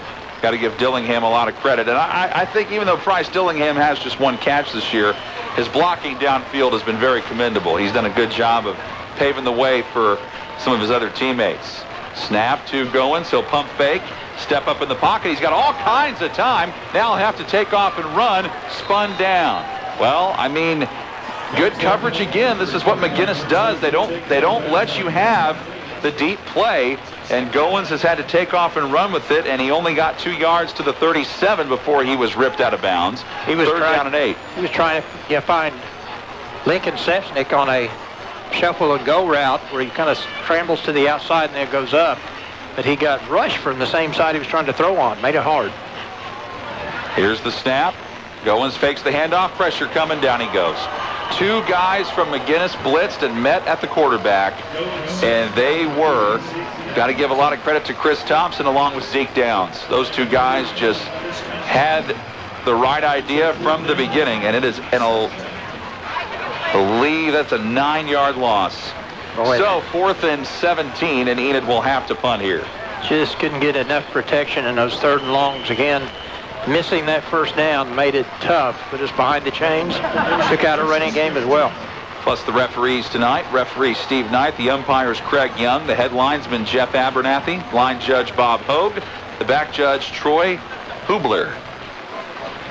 Mason Scrimmager on to punt again. He gets it and angles it right and kicks a low wobbler down the right sideline. Bounces at midfield. Takes a very friendly Plainsman bounce inside the 35 and down at the 33-yard line. So it didn't look good, but it ended up pretty well there for the Enid Plainsman. Yeah, that's what that rugby-style kick's supposed to do. He'd been kicking it too far. They were catching in the air. This time he dropped it with it spinning forward about the 50-yard line, and it went back 20 more yards. Gave us some decent field position to play defense on. Credit Caleb Chambers for getting there and downing it at the McGuinness 33-yard line. So McGuinness takes over, moving right to left, leading Enid 17-7. They have it from their own 33-yard line. Snap to Jarrett Lewis. Inside handoff to, looks like Siegel. So they've been going with Mendenhall most of the game, but Siegel got this one. They're both explosive. Heard a lot about Mendenhall, and he had nearly 200 yards rushing in the first 2 games coming in, but Siegel's been tough as well. But that time the Enid defense snuffed it out. Augie Pritchett was there, 2nd and 8. Just a simple, quick handoff. Tried to go from his right then left, but Pritchett chased it down from behind, literally. Lewis takes the shotgun snap, fires it out to the right, pass hauled in, moving forward for a few yards. Was Rubel Go. Jay Sean Sears took him down along with Will Phillips, and they give him 3 to the 38. So a manageable 3rd down and 5 here for McGuinness coming up. 9:55 to go, quarter number 3. 17-7, the Fighting Irish of Bishop McGuinness lead the Enid Plainsmen. Snap to Lewis. Fakes this one to Mendenhall. Throws it down the sideline and overshot his receiver. And that's a break for Enid because he threw that one way too high and missed a wide open guy down there that time was Davis Lauderdale. So, and Lauderdale's trying to say, it's exactly what he's telling Lewis. He said, hey, you had me, you just put too much on it. Yeah, he did. He threw it on the line, and if he'd have lobbed it just a little bit, Lauderdale, he's a tall guy anyway, would have brought that in for a 1st down. So both teams go 3 and out on their opening drives of the 3rd quarter. Phillips is standing back to receive the punt from Bernie. Looks like McGuinness trying to max protect on this punt. Snap is good. The kick up and in the air. Phillips saying, get away from it, get away from it. And it takes a friendly bounce for McGuinness inside the 25 to the 24. So that goes. That was a pretty good punt of 38 yards, no return on the part of the Plainsmen. So the tough thing about that, Butch, going 3 and out on the last drive for Enid, that was probably their 2nd best starting field position of the night. Just couldn't cash in. Yeah, they got the out-of-bounds kickoff and just didn't do anything with it. Let's see what they do in the 24. Goins out of the gun as usual. Gets the snap and hands this one off to Marlo Hughes. Nothing doing. Right into the teeth of the McGuinness defense, and white jerseys were there immediately. 2nd down and 9 after the 1-yard rush. And again, we have a quick passing game and a running game that we try to do, but that's more or less like a lot of running games. You can't really get yourself into those long yardage situations, 2nd and 3rd down, and that's just been our downfall. Makes it tough to throw when you know they're The team knows they want you to throw the ball. Credit Cole Garrett and Morgan Lau there on the stop. Play action from Goins this time. Steps up, tries to run, can't. He was sandwiched down at the 25. No gain. He was able to at least evade a sack. But, again, Josh McDaniel, give him a lot of credit coming up from the safety spot to put an end to that run. And boy, that time there was pretty much a jailbreak from their defensive right side. 3rd down and 9 for Enid from their own 25. McGuinness 17, Enid 7, 8:20 to go, 3rd quarter. Here is the snap and a throw by Goins. Looked like there was some collision in the backfield. Enid wanting a pass interference call that they won't get. The reason is because that pass is behind the line of scrimmage. Yep. You throw it behind the line of scrimmage, there's no pass interference. You can knock the guy down. No.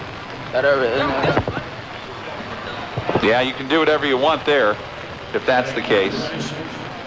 Plus, he was able to blow that play up in the backfield. It's always a joy when someone discovers our crowd side, isn't it? And decide to talk it. Oh, I got to be on the radio, man. Got to be on the radio. Snap to Jaime Ponce, and this is a boot. Well, actually, this is a scrimmager, and he got a good one out of this. It rolls back inside the 20 to the 15, 10. Finally picked up off the bounce by Go, and Go's not going anywhere. And that was an arrow by scrimmager. That time he didn't rugby punt. He just punted it, and he got it to roll up. I think that's somewhere around 42, 43 yards in the air. Maybe more than that. So Bishop McGuinness starts from their own 17. This is their worst starting field position of the night. So that time scrimmager catches a break, and Enid has punted twice. McGuinness has punted once. This just feels like that kind of game, Butch, where Enid's going to have to get a turnover. That's exactly my thought, too. Maybe given the different field position, we can make something happen here. And going across the formation, that's Mendenhall. Lewis takes the snap, gives it to Mendenhall, and he doesn't go anywhere. Enid's defense was gliding step for step with him right along the line and brought him down. Corey Slaughter and Josh Faulkner were there to greet him. No gain. 2nd down and 10. Just a nice play by the defensive line. They just slid down the line, as you mentioned, Slaughter and Faulkner, and just kept their position, kept their angles, and brought him down right at the line of scrimmage. McGuinness holds the advantage, 17-7 over Enid, 7.5 to play in period number 3. Lewis takes the snap after clapping once and hands off to Mendenhall, bounces off one defender like a pinball and moves ahead to the 25-yard line. Boy, that was a play where he should have been stopped in the backfield, then cross bay, and Trenton Musa finished him off, but he was able to get 8 yards out of that, and it's 3rd down and about 2. That time Brock Anderson had him dead to rights about for a 2-yard gain, and he was able to slide through that arm tackle. Inside 7 minutes to play, quarter number 3. McGuinness taking their time here. This game has really moved along at their pace. They've tried to use less no huddle in light of the quarterback injuries, and Lewis has really done well with it. He'll take the snap and throw right, caught, 1st down. Across the 30 to the 33-yard line and cross bay. Finally was able to rip down Matt Chancellor, but Chancellor makes an 8-yard reception and moves the sticks. They've converted on a couple of key 3rd and 4th downs in this game, and McGuinness trying to hold on to that 17-7 lead. Enid made some big strides there late in that 2nd quarter, but they've been kept at bay here to start the 3rd, and actually shouldn't say start the 3rd. We're almost halfway through the period. Snap to Lewis, zings it out right to Go. Go, turning it upfield, getting back to the line of scrimmage and a little bit more. They're going to say he moved a yard ahead to the 34-yard line. Colton Troxel came up to undercut him along with Ivy Mace. 2nd down and 9. Plainsman football brought to you in part by Northcutt Chevrolet Buick, where the price is always right. Visit them on the web at northcuttauto.com. 6 minutes to go, 3rd quarter. Now they're starting to pick up the tempo a little bit. Lewis pointing across the defense, claps his hands once and takes the snap.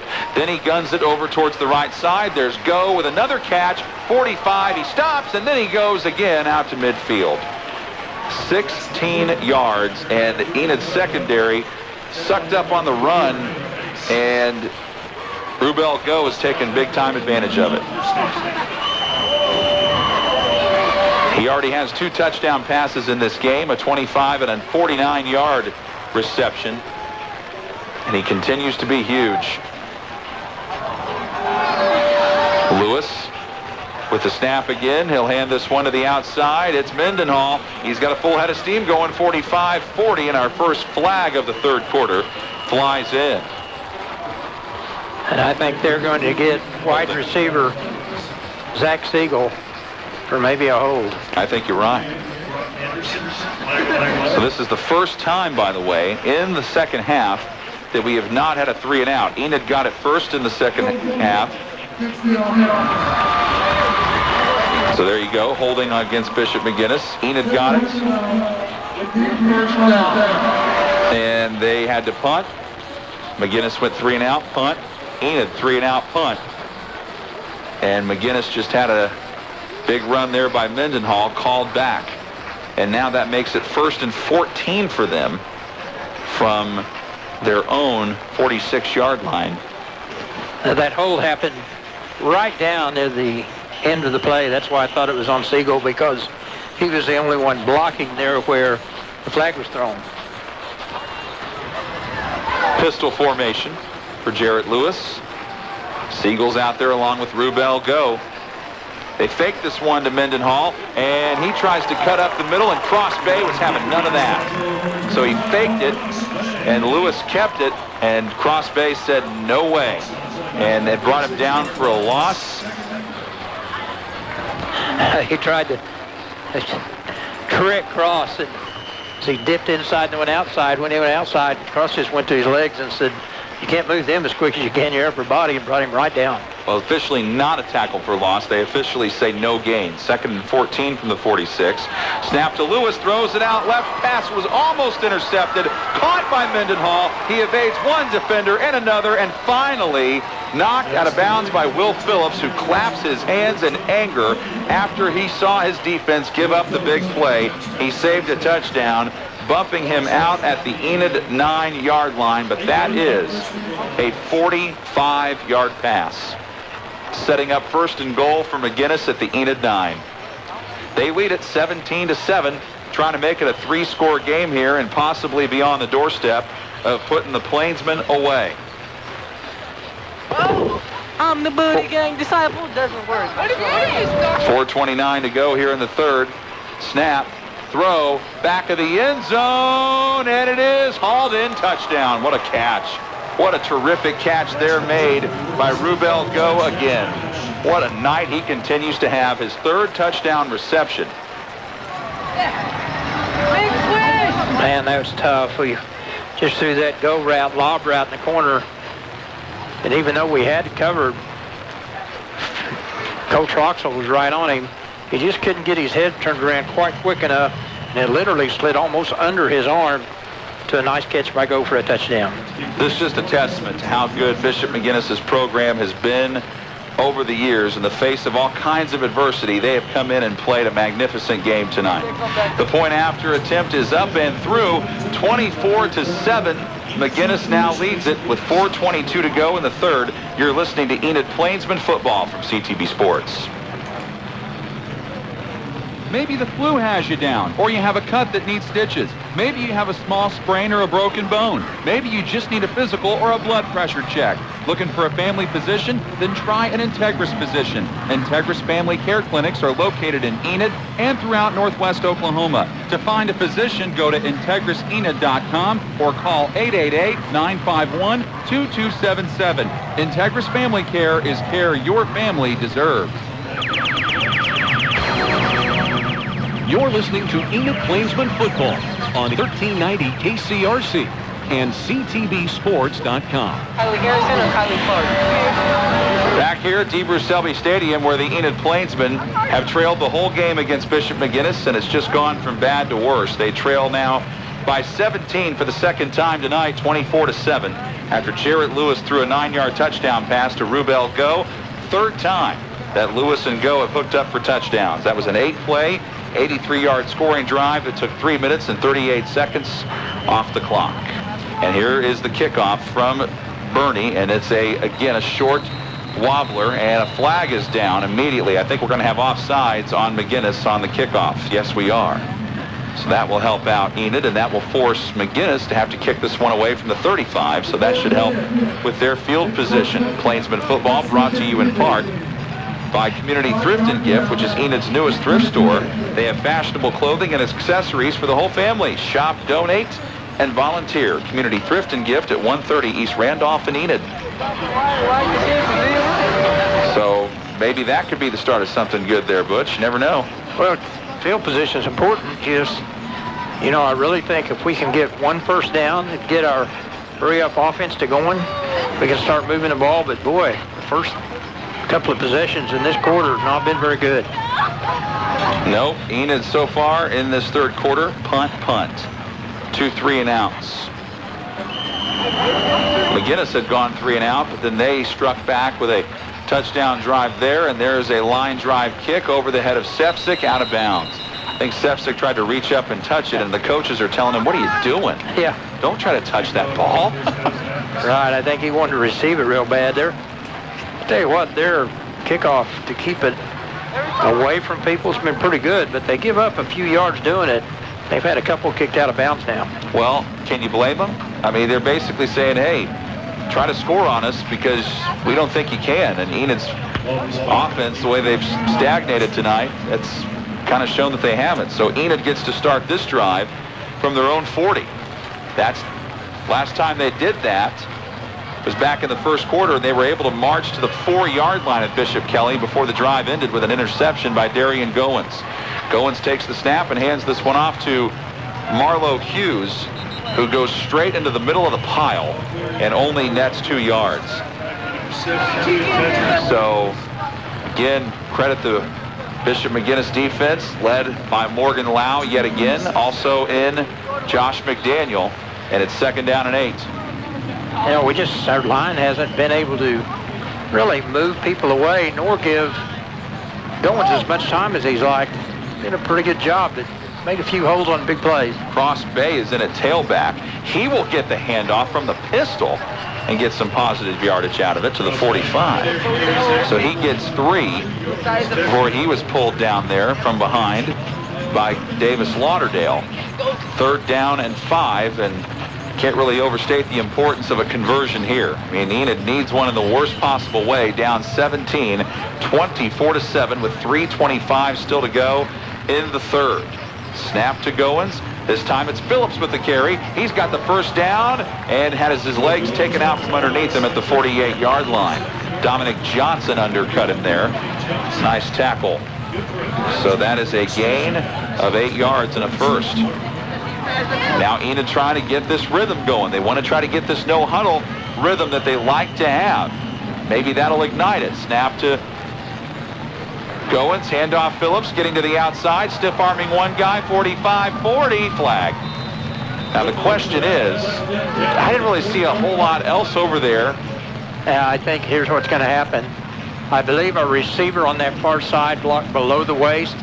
As Phillips dipped outside, I think you can't do that. You got to keep your block above the waist, and we may get that. That's a 15-yarder. Now it's a hold. Either way, it didn't look good. Right in the area. So, how many penalties is that tonight, Butch? That is 7 penalties for 70 yards already. Just can't have that. I mean, that was the one thing, one of the big things that you really hoped that Enid would improve upon from 2 weeks ago, because even in the win against Ponca City, they were penalized 10 times. And they've come out and been penalized 7 times here at home, and the holding penalty will back them up. That backs them up to their own 48-yard line. Now it's 1st and 15. 24-7 McGuinness. Snap to Goins, pitch out right Phillips. He's got pretty good blocking in front of him. Uses it. Stays on his feet after he stumbles and is able to get a nice run out to the 40-yard line. Ball came out, but he was well down. Chris Thompson on the stop. This actually was a forward pass. Is pitched the ball. Oh, yeah, it was. You're right. They gave him a completion. Yeah, because it wasn't really a pitch. I would call it sideways shovel, maybe. I don't know. It was awkward, but it was a pass. And he did pick up 12 yards, 2nd down and 3. Handoff Phillips, straight ahead he goes, tackling tacklers with him out to the 35. So come that holding penalty to get a 1st down. Well, this is nice, but the thing is, McGuinness has it in their favor. They can make Enid take the long way down the field and try to score here, leading by 17, and we're already down to 2:19 left in the 3rd period. So Enid's running out of time. And they've got to score 3 times to get 3 touchdowns to get way back into this and possibly tie it up. And Marlo Hughes gives Will Phillips a breather, taking this carry to the 33-yard line, only getting 2 yards. And it's 2nd down and 8. Plainsman fans trying to get their team back into this one. Make the atmosphere a little more festive. It's had its bright moments, but then again, Enid's, aside from that late drive in the 1st half, hasn't had a whole lot to cheer about. Marlo Hughes trying to change this on this shovel pass out left, and he's able to carry it to the 25-yard line before he was hog-tied down by Zeke Downs. So very, very close to a 1st. They're going to say 3rd and inches. 8 yards. This will be the 8th play of the drive coming up. Snap to Goins, handoff Phillips, bouncing off a tackler. He gets by another tackler. He makes one. He does. Will Phillips is in the end zone for the 1st time tonight. And what a run by Phillips. He was met right at the line of scrimmage. I didn't think he was going to get the 1st down. He broke that tackle, both hands on the ball. That was also impressive. Met a guy at about the 20-yard line, spun away from that, and that speed he has let him go roll right into the end zone. 8 plays, 60 yards on that run by Will Phillips. Jaime Ponce with a point after attempt. Snap is a little bit low, but the hold is down. Troxel got it down. The kick went through, but a flag. So we got to see what this is all about.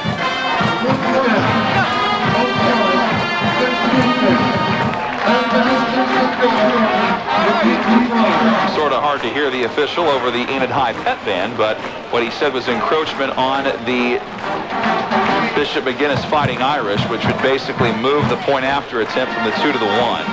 But Enid, it doesn't really, not in their best interest here to go for 2. It would kick the extra point, get a touchdown and a field goal. Now they're talking to Coach Jones over the McGuinness on the far side. I think he's just getting clarification of whether or not that they're going to give that on the kickoff. Yeah, because I think the attempt was good.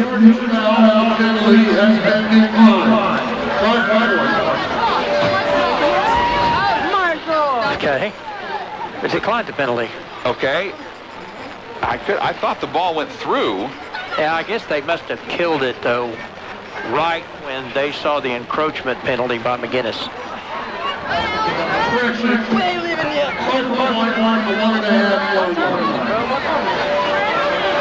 Yeah, I was going to say the flag came down before the penalty occurred. Or it looks like the flag came down before the play occurred. So they have to retry this, and they will. Snap good, hold good, kick right down the middle. So 24-14, Enid's back within 2 scores of Bishop McGuinness. McGuinness has led the whole way, and they'll get the ball back after this brief timeout. 1:13 left in the 3rd. This is Plainsman football from CTV Sports. Everything is as smoothly as I've ever seen it. That looked very nice. That in itself made the day easier to deal with. No one likes planning a funeral, but we all deal with it at some point. You can take comfort in knowing Henniker Henson Funeral Home will be there with caring and consoling support you and your loved ones need. At Henniker Henson, we are intimately familiar with every part of the planning process and will relieve some of the burden and grief. They have over a century of dedicated service, integrity, honesty, and friendship. This is Matt Henson. Please visit us at EnidWeCare.com. It's Enid Plainsman football on 1390 KCRC and CTVSports.com. 1:13 to go in the 3rd quarter. Will Phillips continues to have a special sophomore year. Another touchdown run for him this year. That was his first one of this game. His second rushing touchdown of the season from 25 yards away. That capped off an 8-play, 60-yard scoring drive. Took 2 minutes and 8 seconds off the clock. McGuinness still leads Enid 24-14. Jaime Ponce will kick this one away as the Enid Pet Band and all the Enid student section with the cheerleaders right back into this. Feeling that wave of excitement that Will Phillips brought. Jaime Ponce the kickoff, and it will go end over end, land into the end zone. So McGuinness will start from their own 20, moving left to right to left on your dial, leading by 10. Oh, and you mentioned it at last drive. Seems like we need to have something happen, especially a turnover for our defense. Maybe just get things riled up a little bit. It's just been a steady diet of mixing, passing, and running by the McGuinness Irish. This Lewis is better than I thought he was. Northcutt Chevrolet Buick, proud sponsor of Enid football. Northcutt Chevrolet Buick, where they're your shortcut to a great deal. Visit them on the web, northcuttauto.com. And the snap goes over the head of Lewis into the end zone, but I think a flag is going to completely nullify this. Wow. If this is a false start on McGuinness, that's the best false start in their history of the school. Yeah, the quarterback was actually looking the other way, and then the snap went way over his head. He wasn't even looking for it. That's actually probably the false start as a quarterback was turning back to get something from the sideline. And that ball was headed towards their own end zone, which could have resulted in either a touchdown or a safety. What a break for McGuinness is. That's one of the best 5-yard penalties you could ever ask for. Mendenhall gets the carry, goes up the right side. Check that. That's Siegel. Siegel rushes to the 23. So they start from the 15 after the penalty, and they get 8 yards there. Second down and 7. So they got some of the penalty yardage back and got all the penalty yardage back and then some. That was a little too easy. Mendenhall is behind Lewis. Gives it to Mendenhall here. Mendenhall cut down immediately. Great play by Trenton Musa. The man we spotlighted in our pregame show went right through the gap and tackled him at the 22-yard line, loss of a yard, 3rd down and 8. And if McGuinness chooses to let this be the last play of the quarter, which they can, because the game clock well inside the play clock here, they will go into the 4th quarter nursing a 10-point lead just like they did at half. They will do just that. So at the end of 3 quarters of play, Bishop McGuinness 24, Enid 14. You're listening to Plainsman Football from CTV Sports. Ford, Lincoln, and Enid are proud to support the young men and women of Enid High School with our sponsorship for the broadcast of this ball game. And we encourage you to show your support by attending as many games as you possibly can. Being there is important because the young men and women of Enid High School today are the future leaders of our community. So let's tell all the young men and women of Enid High School, whether they participate in a sporting event or not, we believe in the future of Enid because of them. And do it by being in the bleachers as often as you can. Do you have a property you need to sell? Or maybe you're looking for that perfect starter home or dream plot of land? The A-Team, the Coldwell Banker, will work for you and with you to make your transaction as smooth as possible. Let one of the motivated agents at Coldwell Banker help guide you through your home buying or selling process. When it comes to such a big decision, you deserve the best, and you'll only find the best at Coldwell Banker. Call 233-8833 or visit enidsbest.com and let Coldwell Banker do the rest.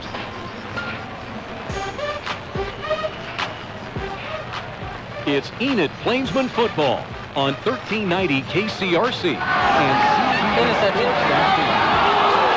As we start the 4th quarter, a big completion is made by Jarrett Lewis down the middle. The ball got ricocheted off of a couple of defenders there, and Rubel Go made a big catch all the way out to midfield. And that is a 28-yard pass play from Lewis to Go. By the way, on our sister station, 95.7 KXLS, Timberlake leads Covington Douglas 24-16 in the second half. Cherokee all over DCLA. That one's on 107.1 KNID. Cherokee up 42-6 in the 4th. Here, 24-14, McGuinness leads Enid. as we start the fourth quarter. And McGuinness on the move again. Here is the snap to Lewis. He'll hand this one off to Siegel, trying to cut wide, and he goes nowhere. Good job by Enid. Their gap assignments were honored perfectly. Augie Pritchett pulled him down, and so did Marlo Hughes. Also in the vicinity was Dustin Chase. So a loss of 5. Man, just a tough play on that long first down. We had it protected. It just threw a couple of receivers' hands right to goes. He's a big-time receiver. He's a good one.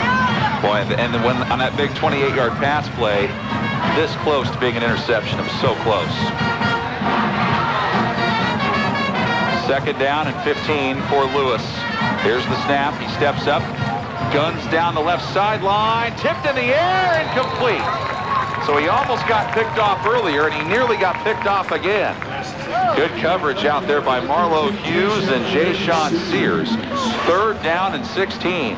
Yeah, that was great coverage by Sears and Hughes coming over. He turned around and was able to get faced up to the quarterback and tipped it away nicely. Other 6A 2-1 scores, 29-10. Sand Springs leads PC West. That's who Enid plays next week. Stillwater leads Mustang 36-16 in the second half. Snap to Lewis. Pressure coming. Looks like he's trying to set up a screen. He's got Siegel midfield. Buzz loose. 45-40. First down and more. He may go. 15-10 and finally brought down inside the 5. Unbelievable on 3rd and 16, and that's what Enid does defensively. When it all could be for naught. There is a flag down at the 47-yard line of Enid. We had our linebackers across right there about where the flag was thrown. We'll see what that is. The umpire threw it, and everybody's walking back toward the line of scrimmage. Yeah, looks like it's not going to count. That is a massive, massive break for Enid. Penalties have been a big story in this game for both teams. Enid's been penalized 7 times, and that's how many for McGuinness, Bush? That's 6 for only 20 yards. 2 of those were those kick out of bounds penalties. 6 penalties, but only 25 yards, excuse me. What's he doing? And the foul occurred at the 47-yard line of Enid, so 10 yards from that puts it at the Bishop McGuinness 43. Lewis, being a former receiver himself, has got good feet. He backpedaled and timed that screen pass well. That'll slow down our pass rush a little bit, as they won't be as prone to just charge free. Third down and 19 with 10:30 to go in the fourth, and we have the first time out of the second half called by Bishop McGuinness. We'll take it with him. 10:30 left in the fourth quarter. Enid trailing McGuinness 24-14. This is Enid Plainsman football from CTB Sports. We at Stephensport, Lincoln, and Enid are proud to support the young men and women of Enid High School with our sponsorship of the broadcast of this ball game. And we encourage you to show your support by attending as many games as you possibly can.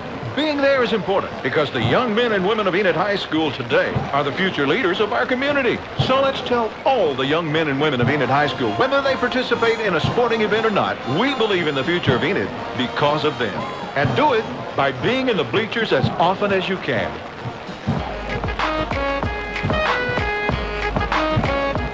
You've caught Enid Plainsman football on 1390 KCRC and CTBsports.com. The big moment in this game, McGuinness faces a third down and 19 from their own 42. 10 minutes, 30 seconds to play in the fourth. It's McGuinness on top, 24-14. They have led by 17 points on 2 separate occasions. They've never trailed, but they're facing a very long yardage situation here. Lewis is going to send Siegel out wide. He takes the snap. Pressure is coming from the inside, throws it deep, and he's got a man who makes the catch at the 20, inside to the 15, 10-5 touchdown. Right when you thought they were in huge trouble, Lewis throws a touchdown to Matt Chancellor. So for the first time tonight, he throws a touchdown pass to somebody other than Rubel Go, and it's Matt Chancellor, the very savvy senior. Yeah, and he was just got behind everybody. He was wide open deep in the secondary, and again, Lewis put her right in his chest for an easy throw and catch for a big touchdown. 58 yards, 30-14. McGuinness. Snap is down. The kick is up and blocked. So that's actually good. So that's big right there. And Enid can't return this. They're acting like they can. Somebody's picked it up and running it back over there. That is Jay-Sean Sears, but he can't return a block kick. So that means that Enid's trailing by 16, which are 2 touchdowns and 2 two-point conversions instead of the full 17. So that helps. But again, the big play just comes back to bite Enid right there, even though the kick was missed. And that makes it 30-14. Bishop McGuinness. Enid Plainsman football brought to you in part by Community Thrift and Gift, which is Enid's newest thrift store. They have fashionable clothing and accessories for the whole family. Shop, donate, and volunteer. Community Thrift and Gift, 130 East Randolph in Enid. So it's a 30-14 advantage for Bishop McGuinness. That drive right there encapsulated 6 plays, 85 yards, and took, let's see here, 1:40 in this quarter plus 1:13 in the third. So that's 2 minutes and 53 seconds off the clock. And Enid has to continue to fight from a deeper hole than before with time working against them. It was really tough what happened to our defense. He sent his lone back, Siegel, out from the backfield. It was missed up for coverage. Deep kickoff here from Bernie, and he belts this one out of the end zone for a touchback. So Enid starts from their own 20, moving right to left, 10:20 to play, fourth quarter. And right when your offense starts to get some movement, when your defense had been kind of keeping you in the game, then your defense gives up a big play, and that touchdown came on 3rd and 19. Yeah, I think, again, that motion out of the backfield and also the fear of that screen pass maybe confuses some. Goins from the shotgun. He's got Phillips to his left, takes the snap, fakes it to Phillips. Now he gives it to him. And he darts forward for a couple. And this is where, being in McGuinness' situation, you love it. Because McGuinness is so good at holding teams and forcing them to go short underneath and run the football. And it provides a special value in situations like this where you can force a team to go down the length of the field and use a lot of clock. Goins takes the snap, pitches it to Phillips, flag flies. And Phillips is dealt tough blow, running into 3 white jerseys. Yeah, one thing, McGuinness, you know, they're very plain. They rarely send linebackers to do any twist up front. They just make you have to drive the ball and take them as is. We get penalized 5 yards for illegal procedure. Penalty number 8. Against the offense. Running out on the line of scrimmage. 5-yard foul. Repeat, second down. So that just turned a 2nd down and 9 into a 2nd and 14. Goins looks over at Phillips, says something to him. Trips to the left. Snap. Goins stepping up. Has to try to take off and run. There's really nobody open. He'll have to try to just get some yardage with his feet, and he does, as he is angled toward the sideline and ridden out at the 22. So he gets the 5 lost yardage back, and then a couple of more. They're going to spot him at the 23. So 2nd down and 13 just turned into 3rd down and about 7. If he had been able to look, he had Troxel just down the far sideline, but he was in such a hurry trying to get away from that rush. You just couldn't see him. A tough play. Timeout situation as we get deeper and deeper into the 4th quarter here. McGuinness has used 1 timeout, so they've got 2 left, and Enid has all 3 of theirs. They trail McGuinness 30-14. Snap to Goins, clean pocket, throws this one out wide, and it's juggled and dropped. This time he was trying to hit Scrimmager, and Scrimmager couldn't haul it in. So now it's 4th down. And with it being 4th down and 8, Enid's not going to stay on the field. They're going to punt this one away. Well, that was just when we needed to mount some type of drive. Again, it seems if we can get that first down, we start moving, but we've had a lot of 3 and outs just getting that first one. Mason Scrimmager to punt it away. 2 guys back, Dominic Robinson and also Zach Siegel. Scrimmager punts this high, but it's not very deep at all. And it's caught by Siegel at the 45. He'll try to take off and run. And he is pushed out of bounds at the 42-yard line. They're going to throw a late flag here. I think this will be a late hit out of bounds on the Enid special teams. So right now the ball is at the Enid 43. And if this is what I think it is, if it's a personal foul, late hit out of bounds, this is going to put the ball at the Enid 28 for Bishop McGuinness.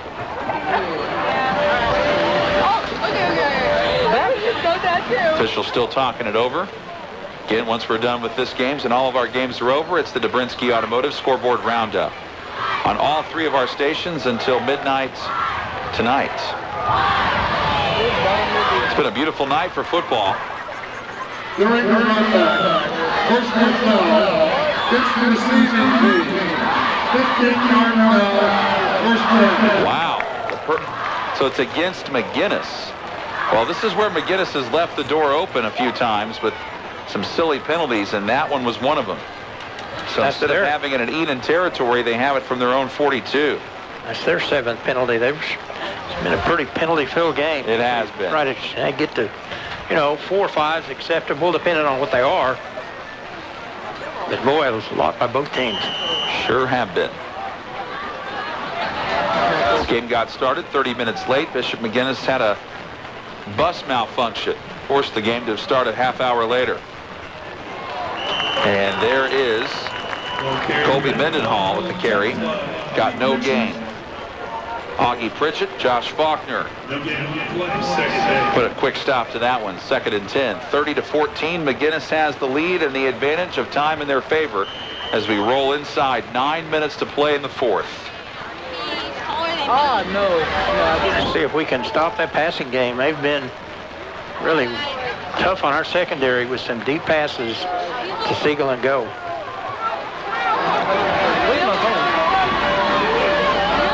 They bring a man in motion. That's Siegel from the pistol. He pitches this one out left to Siegel, blocking in front of him. 45, puts his head down, runs right into Cross Bay, and Bay upends him at the 47. But it's a 5-yard gain. 3rd down and about 5 for Bishop McGuinness. And again, every stop here at this point becomes all the more important. Yeah, they're running the clock all the way down inside of 5 seconds before they snap it. Then with all the running they do, and they're not going out of bounds, they use a lot of time and not many plays. And again, they are down to their 3rd string quarterback. And they have put on a dynamite show with Jarrett Lewis at the helm. Big 3rd and 5. Lewis takes the snap against a 4-man rush. Guns the left side, caught. 1st down. Another massive 3rd down conversion. This time he goes back to Rubel Go, and why not? Rubel Go's been there every time he's been called upon. Coverage applied by Jay Sean Sears, but he was late. 8-yard reception to the Enid 45. Well, Enid's going to open up district play against Putnam City West tonight. They're getting smashed by Sand Springs. And then after that, they go to Choctaw. So they've had a pretty favorable home schedule so far. They'll play at home next week, and then they'll have to be on the road quite a bit. Pulled down there on the carry is Mendenhall. Didn't go anywhere. Boy, that was Augie Pritchett again. He got loose right away and spun Mendenhall right down to the ground. They were really controlling him. He had 53 yards in the first half. He's only gained 7 more yards and 7 carries since. But the passing game has been what's hurt Enid defensively. So next week it'll be Putnam City West to open up district play. Then they're at Choctaw to close out September.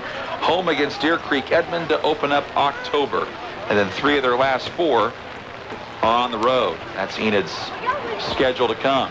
Mendenhall gets the carry in the backfield. Now it opens up for him, 45-40, and decked at the 37-yard line. Will Phillips came up to hit him and helped out at the end there by, actually that was Dalton Dyson, excuse me. Dyson who's in there giving Phillips a breather. But yeah, he still was able to get to the Enid 36. putting them very close to a first down. It's 3rd and 1. More importantly, the clock continues to tick away as we approach 6 minutes to go in the 4th. McGuinness up big on Enid, 30-14. Shotgun snap to Lewis. Hands off to not Mendenhall this time. He goes to Davis Lauderdale. And Lauderdale, they say, just barely got it. Second time that he's been called upon in a short yardage situation and done exactly what they needed him to do, and that's convert. Got a yard. 1st and 10.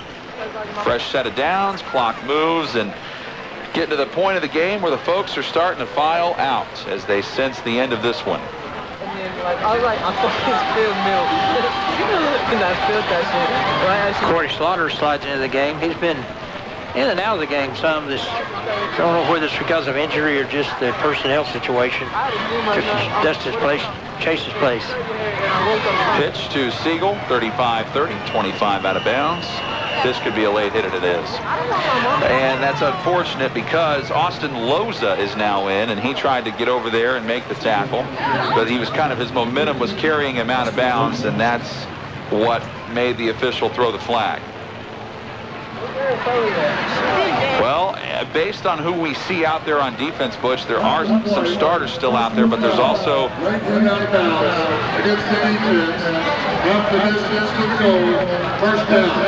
So, McGuinness just continues to march here. This drive has now gone 4 minutes. And right when they've needed to put together a great drive, that's exactly what they've done. And after the penalty and the run, it puts them at the 12-yard line of the Plainsmen. So 1st and 10, they also can get a first down without scoring here. 30-14, McGuinness leads Enid. 5:15 to go, 4th quarter.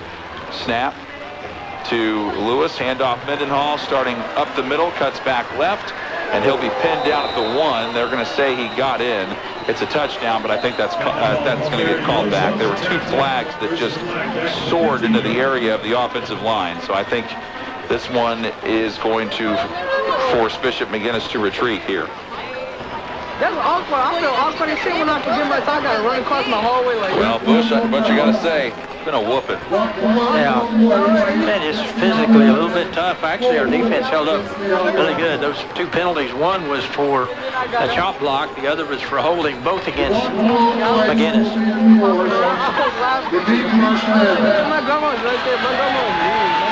Well, the thing is, McGuinness has certainly not played a perfect game. They've been penalized a lot, but boy, you can tell the resilience they have. They put together, I thought, Enid's defense would be able to force some turnovers, make some key plays in this game. I mean, they only scored, McGuinness did, 27 points in the first 2 games total, and 13 in the loss to Del City in their opener, 14 last week in the win over Bishop Kelly, and they have scored 30 tonight. Jarrett Lewis has been better than advertised. Maybe a week of paying full-time quarterback. He's 16 of 22 so far. 1st and 25 from the Enid 27 after the penalty. And handoff this time. Goes to Siegel. They love to do that inside pitch and let Siegel get to the outside, and it works awfully well. This time he only got 4 yards, but again, the thing about that play that's nice, takes a lot of time off the clock. Yeah, that's actually, it's really a forward pass as he steps back just a minute and then pitches it forward. But that's been a good play. Siegel's a fast runner. Hard to keep him from getting to the corner. He did run out of bounds and stop the clock with 5:02 to go. Snap to Lewis. This time he goes with Mendenhall, starts up the middle, back to the right, and lost the football. He lost the football. Are they going to say he's down? Well, Troxel got it. It rolled right into his hands, and they say the ball was down. Oh, I don't know about that. That looked like a fumble, and that Troxel had recovered it. That was very close. Now the reaction of Siegel, because he thought he fumbled, is once he saw it come out, he started running after it. But they say no, he was down. This is the 11th play of the drive. And it's 3rd down and 18. At this point, down and distance matter less and less, and the clock continues to matter more and more as McGuinness. Big lead over Enid. They lead 30-14. 4:30 to go in the game. Deep pass down the left sideline. Incomplete, but I think we're going to have pass interference as 2 flags fly in at the end. Looks like Colton Troxell is going to be the guilty party there, trying to guard Siegel. Siegel celebrating like he knows what the call is. Now, once you get your back turned and you put your hands up to try to hinder the vision of the receiver, in high school ball, not in college ball necessarily, but in high school ball, that's pass interference, no matter if the ball's catchable or not. Pass interference. It's the defense. Penalty will be forced on the kickoff. He got 5 warnings, and he ain't gonna run Notre Dame. Oh, he caught that touchdown pass? I guess he did. Siegel caught it? I didn't really think that he caught the ball. I thought it was just an incomplete pass. They're going to say he caught it and it's a touchdown. Well, it's been that kind of night for the Plainsmen. So here we go with the extra point. The kick is on its way and good. So 4:27 to go. All McGuinness as they continue to pour it on here. They lead Enid by 23 with 4:27 remaining in this one. This is Plainsman football from CTV Sports. Everything went as smoothly as I've ever seen. That looked very nice. That in itself made the day easier to deal with. No one likes planning a funeral, but we all deal with it at some point. You can take comfort in knowing that Henniker Henson Funeral Home will be there with caring and consoling support you and your loved ones need. At Henniker Henson, we are intimately familiar with every part of the planning process, and we will relieve some of the burden and grief. We have over a century of dedicated service, integrity, honesty, and friendship. This is Matt Henson. Please visit us at enidwecare.com. You've caught Enid Plainsman football on 1390 KCRC and CTVSports.com. So after the touchdown was scored, apparently the point after attempt was missed, and it's 36-14. Bishop McGuinness, I thought the kick was made, but they say it was not. 36-14, all McGuinness in this one. And that drive right there might have just sealed the deal. Enid's going to have to score a lot and do it in a hurry as they trail by 22 points. Kickoff about to come from Bernie. They administered the pass interference on the kickoff. So he'll just be able to kick it off from Enid's 45, and it's fair caught right away by Lincoln Sefcik. Well, he tried to eagerly catch one earlier. This time he gets one there.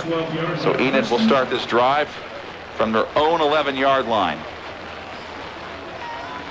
That last drive, by the way, 11 plays, 58 yards, and nearly 5 minutes of game time off the clock. 4:47. And for Lewis, that is his, let's see, 1, 2, 3, 4. He has 5 touchdown passes now. Goins inside handoff to Marlo Hughes, and Stutter steps to the 19. Pretty good run out of that. Actually, wait, they spotted at the 16. Call it 5. It'll be second and 5. Well, at least this was good preparation in a way to kind of get you back to reality and understand the importance of next week's game, which is Putnam City West. Homecoming district game as that pass is caught on the outside, a 4-yard gain to the 20. 3rd down and 2 after the completion to Colton Troxell. Boy. Now Enid tries to just try to get in some sort of offensive groove here with Goins handing this one off to Phillips, and Phillips tried to cut wide and then got cut down. Good tackle made by Patrick Williams. No gain, and it will be 4th down and 2. And yet again, Enid has to send on the punting unit. Butch, how many times have we said this tonight? 3 and out. Yeah, 3 and out's been the issue. Again, I'd like to go back and have that statistic and find out when we have been able to get a first down.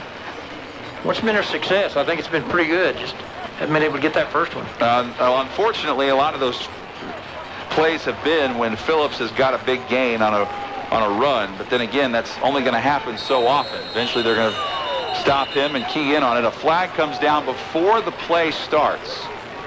So there's 2:51 left in the fourth quarter. And they say this is a delay of game on Enid, so that'll just back them up to the 15. Penalties were an issue 2 weeks ago. They're an issue again tonight. Yeah, that's the 10th penalty so far. Scrimmager takes the snap and acts like he's going to try to punt it. He evades one tackler, and then he gets tackled at the 10-yard line. A busted punt play where Scrimmager gets completely wrapped up at the 10, and McGuinness, good job there on the tackle on special teams by Ryle Reddick. He was all over it, and McGuinness gets to get the ball at the Enid 10. That's what they were trying to set up. We just was looking away for a moment. I missed the whole thing. 2:42 left in the game, and McGuinness, if they want to, can try to pile on some more points. They lead 36-14. And the story coming in was, how would the third-string quarterback, Jarrett Lewis, do in just his second start? And the answer is outstanding. 5 touchdown passes. He takes the snap here and hands this one off to Mendenhall, evades a couple of tacklers, gets inside the 10 to the 7, and more importantly, even though he doesn't score, he keeps the clock going. We are down to 2:30 left. As we approach the 10 o'clock hour, you're listening to Plainsman Football on CTV Sports Radio, 1390 KCRC Enid. Of course, a lot of scores to get to you, and we'll get to some of the scores in Enid's district of 6A-2-1, and then we'll have the Dobrinsky Automotive scoreboard roundup coming up as soon as we're done with all 3 of our games. Wide to the left here for McGuinness goes Nathan Stalder, so they're starting to empty out some of their reserves, and taking the snap this time was Chris Hernandez out of the Wildcats. So they're really starting to just empty guys in, put some new faces out there, let them get some key experiences with the game pretty much well in hand. And we're down to 1:40 to go. And Enid, even though they have all 3 of their timeouts, they're not going to use them. Well, I got to be honest, Butch, a little surprised by this. I mean, you're coming home, you're playing a 5A school that lost 2 quarterbacks, their top 2 quarterbacks, and you're at home again, coming off a big win over Ponca City, off a bye week, and offense just looks stagnant. Yeah, just couldn't get outside the running game, just couldn't get anything else going. Handoff again, and up the middle for a touchdown goes Bishop McGuinness. And backup running back in this time. Mendenhall out of the game now. He's been pretty good this evening. Guy who got the carry that time and scored was Davis Lauderdale, who had a couple of big short yardage completions. So that finishes off a 4-play drive as he scores from 2 yards away to make this now 42-14 with 1:02 left in this game.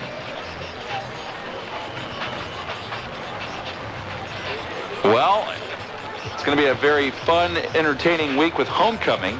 Sometimes homecoming is seen as a big distraction for coaches, but guess what? It may be a distraction this team needs going into next week as that point after attempt is made. 43-14, McGuinness back in a moment. This is Plainsman Football from CTV Sports. Maybe the flu has you down, or you have a cut that needs stitches. Maybe you have a small sprain or a broken bone. Maybe you just need a physical or a blood pressure check. Looking for a family physician? Then try an Integris physician. Integris Family Care Clinics are located in Enid and throughout Northwest Oklahoma. To find a physician, go to IntegrisEnid.com or call 888-951-2277. Integris Family Care is care your family deserves.